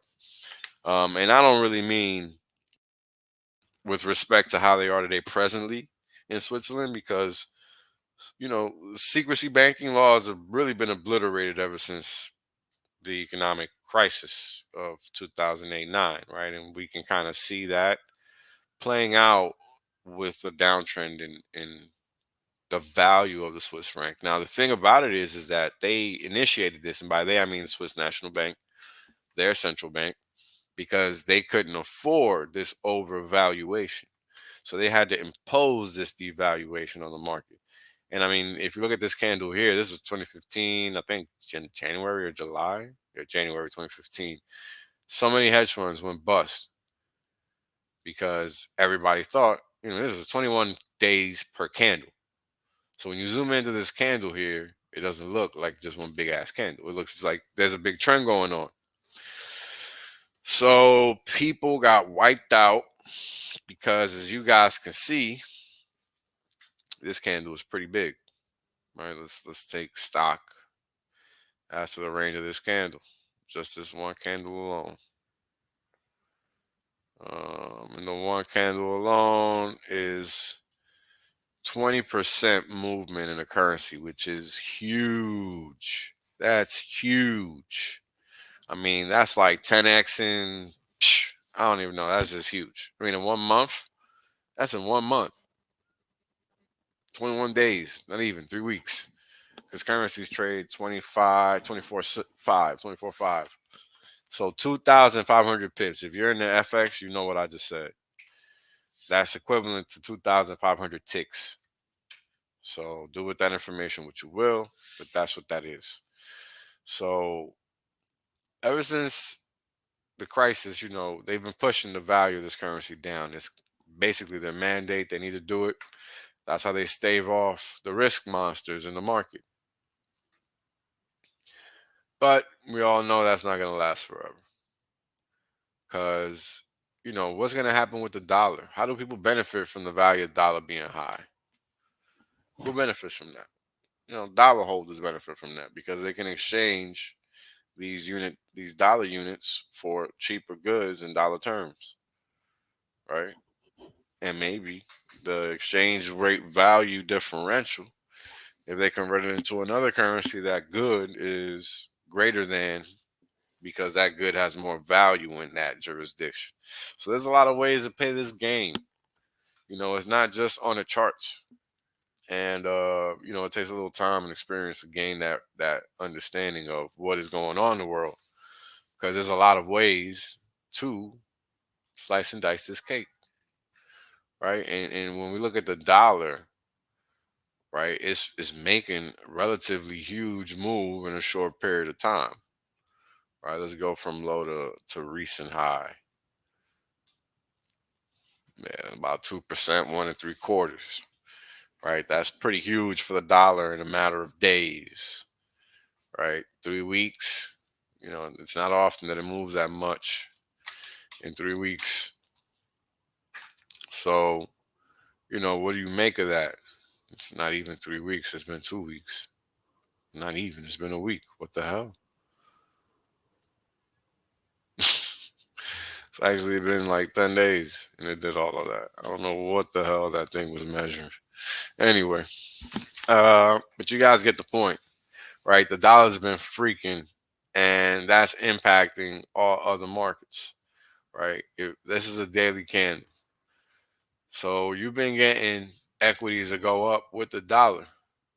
But what that typically means is that equities are just making a last leg higher before moving lower to at least retrace, if nothing else, for a pullback, right? Because we saw NASDAQ make a new high day before on Thursday, then just get pushed down ultimately, even though it got bid back up. But same deal with the S&P.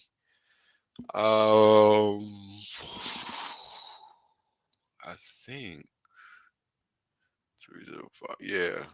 Not the same with the mid caps. The mid caps made the high on Friday. I don't have the Dow. I don't really watch it. But if anything is an indication, I would guess the Taiwan stock market is, right? But even if you look at that one, because it's been a leading market, and how do I think it's leading? Well, let's take a look. Oh, they're pretty much spot on. Never mind. October 27th.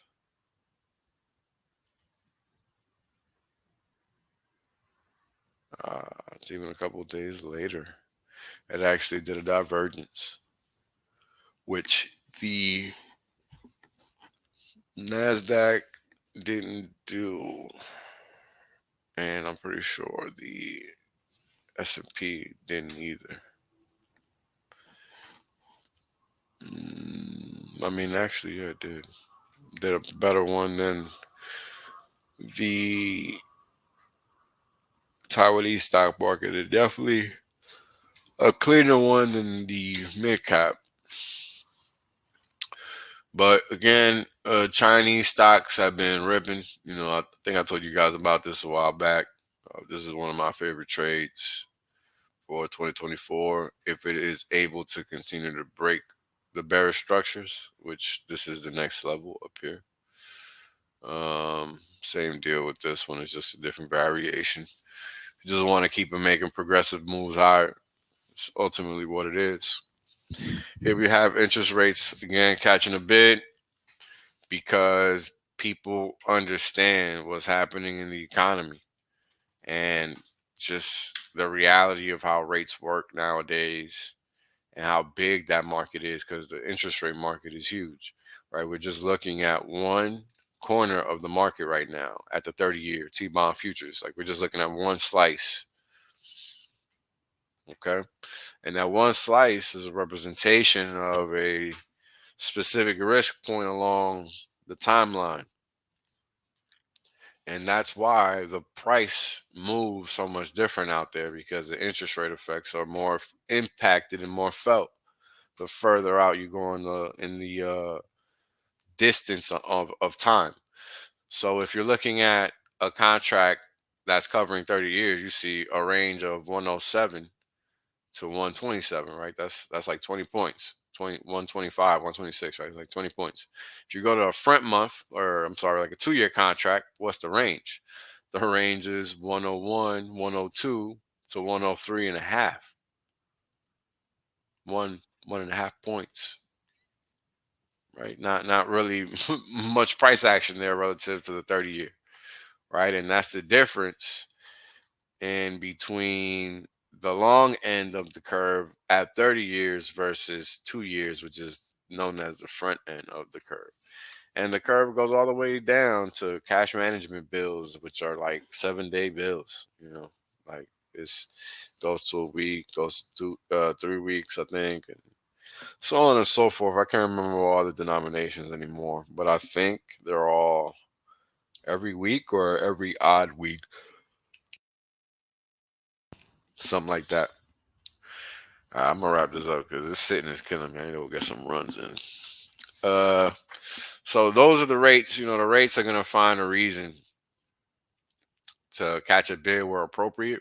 Like if you look at the 30-year, it's catching a bid. The 10-year is catching a bid. And this was after getting sold off the day prior, which was the day after, right? The day after the Fed spoke, which was Wednesday, the 20th, right? If we look, let's zoom in, 55 minutes per candle. let's look at what happened that Wednesday. Here's that Wednesday, right? They come out with their little thing. I think it's at 1 o'clock, and the market goes wild, right? And this is what we end up seeing: huge ass candle.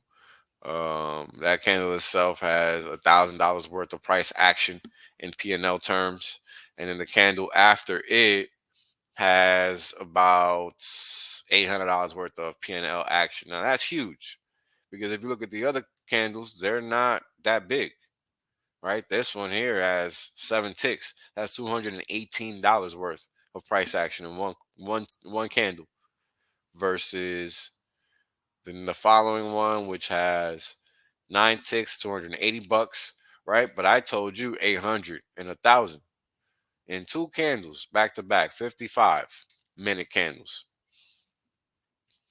And this is what happens. That's an increase in volatility, right? That's what you need to understand. That right there is an increase in volatility. That's how people go broke in markets, because they're overexposed and not covered and not paying attention to the calendar mainly. That's really what wipes people out, is just not being attentive to the calendar. And then they don't get out of a trade that they probably wouldn't have wanted to be in if they knew market event was going to make the market do this. Happens all the time. It happened to me before. That's how I learned to just be more cognizant of the calendar. All right, and we go to commodities. I mean, chocolate don't. I hope you don't like chocolate, man, because if you like that shit, you paying out the ass for that. I mean, look at this. Since 2021, it was just ranging, right? And this is literally 233 ticks per every candle that you're seeing. So once the market runs 233 ticks, it prints a new one. So this one isn't time based. This chart is not time based. That's why it looks weird. But what you see and what's obvious is that the market is in a clearly defined trend. So typically when a market is in a clearly defined trend, oh my moving averages isn't loading up. What a pain in the butt. Sometimes this shit does that. Let me refresh.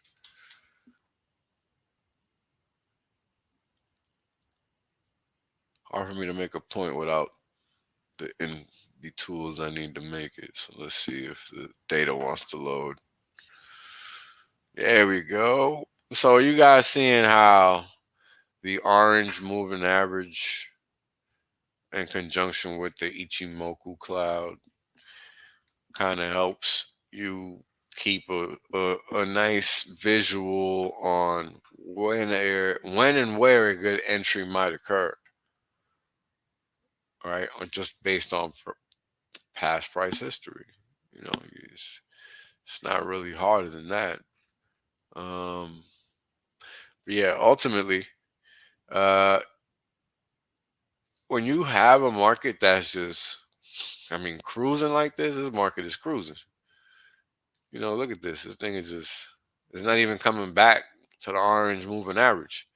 And you saw on the daily, it does it, right? But here in the big 233 ticks range, like, it's not doing it. It's in such a trend, it's just gone, right? It does it in the 144 tick range.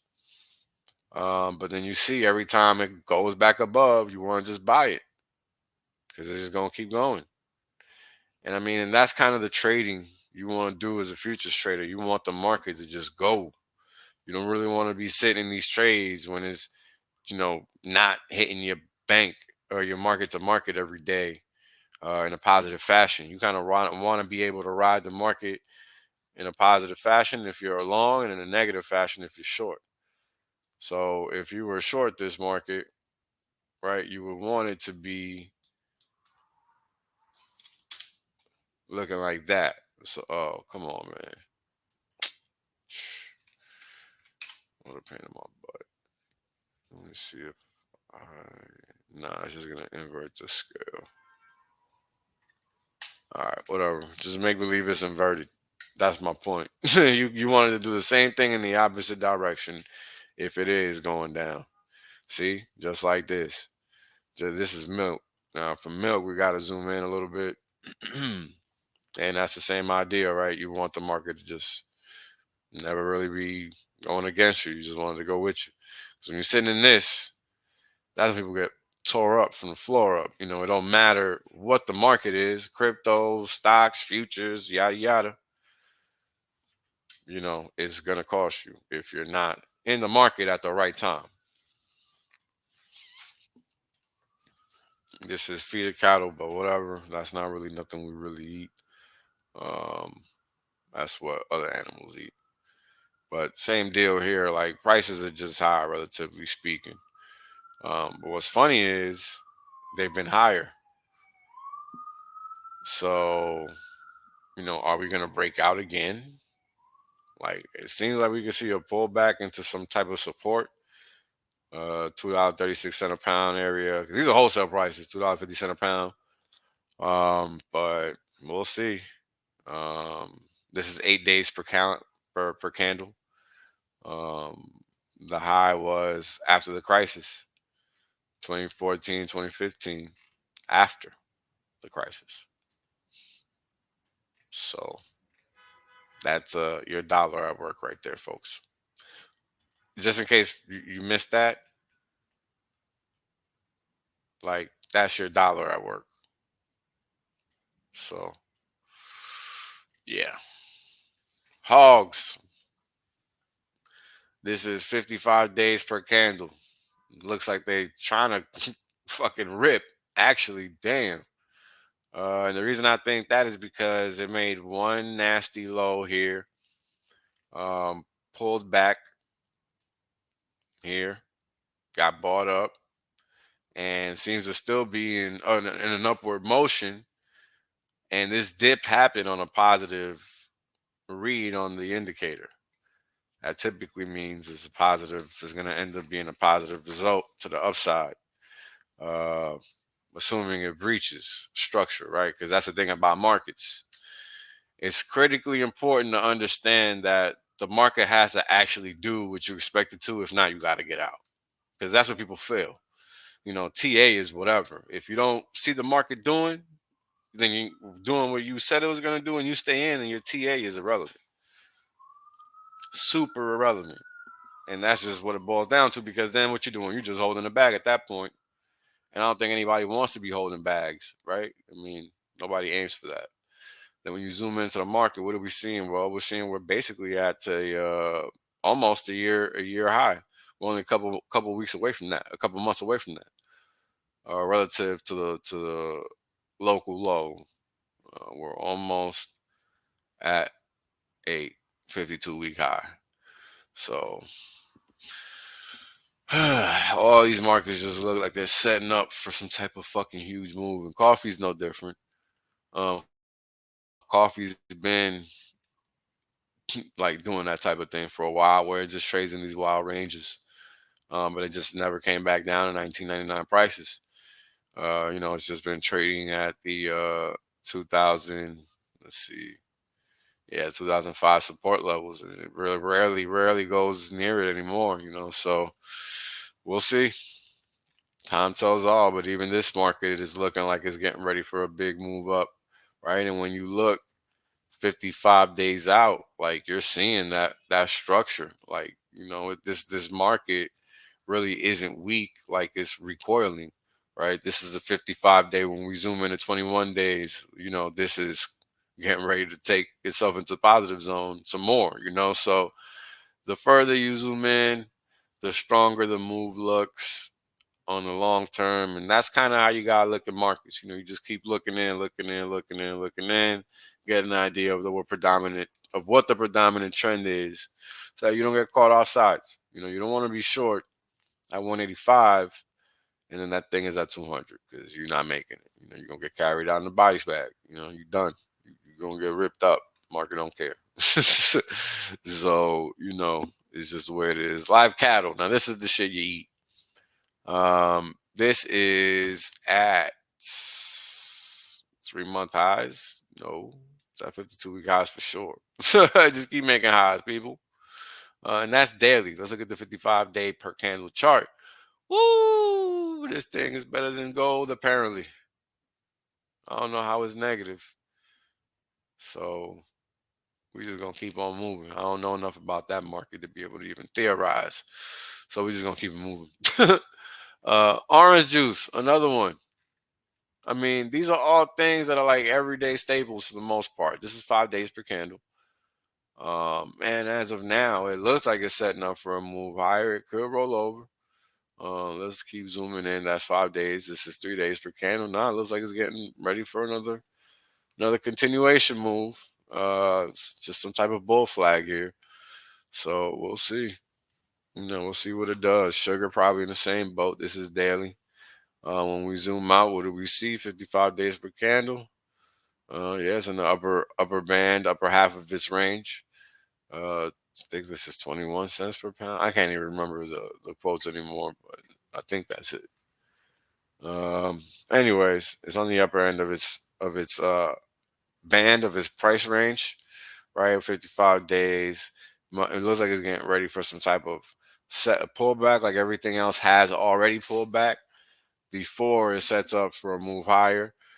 Maybe cotton and silver are very good trades to consider before the market does what it does. Because one time, I was fortunate enough to catch this 2016 to here we go. This one 2015 to 2016 romp back in the day. Like I was hawking that thing, man. And it didn't move as much as I wanted it to, just from 9 cents or so, 10 cents, not even 9. Yeah, up to like 23, 25. Like I really wanted it to go to at least 30, like up here, settle back down, but it never did. But then it eventually did, right? So even on a big time frame, markets ultimately come back to their points of supply and demand, but it might take time to get there, even if it's a big picture market, structure. And here is corn. Corn 21-day candle. I mean, this thing, man, it's just been getting shellacked for like the better part of two years. And we might be getting close to maybe it'll trade back to 400. Oh no, actually I think it traded there already. Yeah, it traded 409. So I think we might be near done on this bear move. Yeah, we traded 409 three quarters. So I think we might be done on this bear move for now. We'll just see how it continues to develop over time, because it went straight up after 409.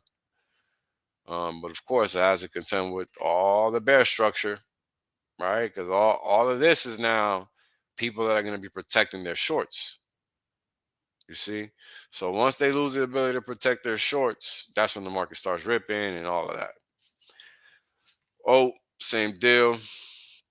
Been in the range on a daily basis. Looks like it's basing now for a move. Might not, but on a bigger term, it looks like it is. And then when you start breaking it down, it looks like it's really trying to line itself up for a big move also.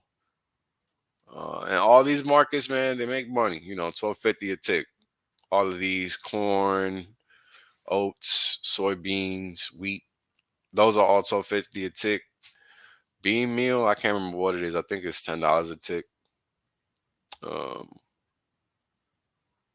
Sugar, $6 a tick. OJ, I think it's $10 a tick. Cattle's and the meats in general, I think they're $10 a tick also, $40 a point. KC is like 18 bucks, almost 19 a tick, something like that, some weird number. But again, it's all opportunity, opportunity cost, but it can also be taken advantage of. It just depends on your perspective. Soybean meal is another one of those markets that when you zoom out, man, what the hell's going on? What's going on? Right? And then look, this thing looks like it's getting ready for a crash, man. I don't even know. Like, damn, looks like a soybean meal. Regular soybeans. It looks similar. Oh, shit. Sorry, guys. This shit isn't even on logic, yo. What the fuck are you looking like that for? Something's up with this data that they're using in TradingView, because you shouldn't have any negative values. That's why it was looking crazy. Rice getting set up for a bull run too. Once it pulls back, recovers, and continues on. So as you guys can see, all these markets are kind of doing all somewhat the same thing, right? And what happens is that that's all pretty much predicated on dollar reliance because things are priced in dollars.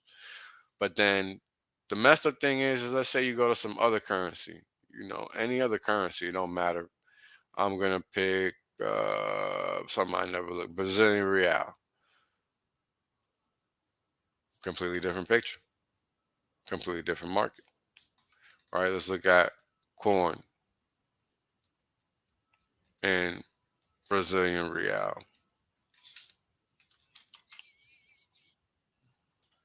Bet you it don't look the same. Oh shit. Oh, I forget they got a lot of grain down there too. So this probably isn't the best example. But you saw with rice, it was not similar at all. Let's look at what chocolate looks like out there. Ooh. Oh wait, that's in USD. Hold on. Let me calm down. That thing look crazy though. Ooh, even crazier. Shit. Damn. Oof. It hurt. It hurt. 8,900 points or whatever per pound. I can't remember per bushel versus 45,000. So yeah, I think the case has been made. Pick your poison, but pick it well. Because when it comes to fiat, you just don't have that many options, right? And that's why we stick with the good shit over here. Now we're gonna start off by taking note of how many shit coins exist on this chain right now. Because this is a function of the so-called community that people keep quote unquote supporting. It's just a bunch of scammers.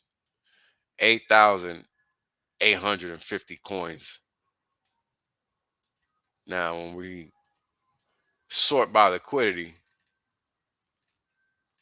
what do we get? We get 61 coins have a liquidity of 100,000 or more. Now, let's go to 10,000. We don't even make it to page 2. So we don't even make it to 100 coins, which I guess ain't too bad, but still pretty shitty. Because you don't really want to be in a coin that maybe might have liquidity tomorrow. Something to think about. And this is why you sort by liquidity and not by transactions. Right? Because that's not really what you want. You really want the coins that are going to be around. This is crypto. This is not where you go to trust motherfuckers. You go to where motherfuckers is doing what they supposed to be doing. Real simple. That's why we only fuck with PulseX, Inc., Pulse Chain, and Hex. We don't fuck with nothing else. Real basic, my friends. Real basic. Oh, we've done a 50% retrace already? Very nice. Hope all the fucktard bootleg Foxicans bought that top. That's what I hope. That's what I hope. Now, if this crap could just load, that would be great. I don't think it will, though. What is going on here? Let me just close this. Nope, that didn't work. Let's see. Alrighty, there we go. I don't know what this is picking up here, but as you guys can tell, this sucks. But damn, man, looks like it might catch a bid here. That's annoying. Hopefully, some more suckers will sell. I always love when the coins I love are getting sold the fuck off. I don't like them when they're getting bought. I hate it. I actually dislike when people are buying the coins I like. I hate that shit.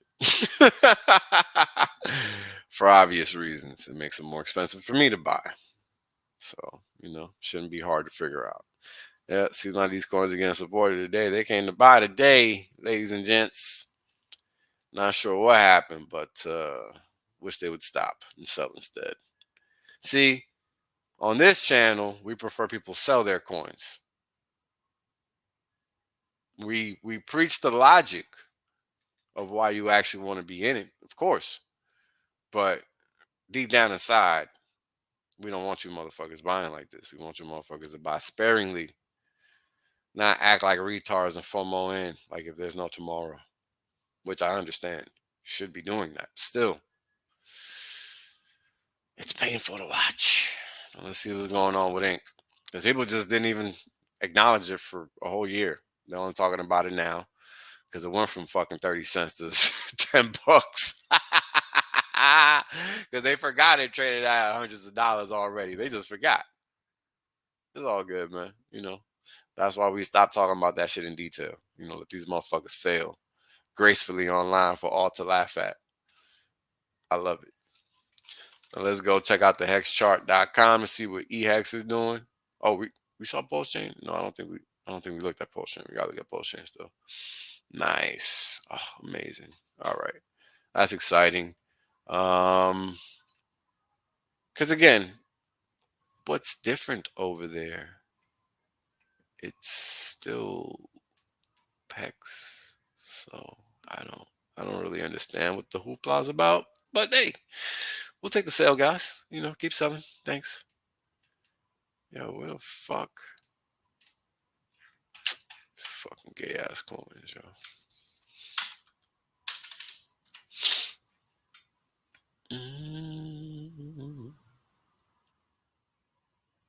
What's up? What is going on? Why is PLS not showing up? Alright. You guys get it. I'm not going to keep freaking beating a dead horse here. Learn the basics of crypto and you can't go wrong. You'll be in the right coins and not in the shit coins. It's very simple. There are only 4 coins that I know of to date. If I find any coins that fit the similar characteristics of what we know RH coins to be, I'll be sure to let y'all know, because that's what it's about. It's about finding the right tools to find success with. It's not about finding any fucking tool. All money ain't good money. Let's not forget that, folks. Appreciate you guys for tuning in and sticking with me for 2 hours and 15 minutes. You guys are the bomb. Appreciate y'all, man. You guys have a great rest of your Sunday. I'm going to get some miles in. Peace. Right? The reality is that I want to be rich as fuck. There's only one way to be rich as fuck. That's by sitting on your ass the longest. Yep. That's it. Yep.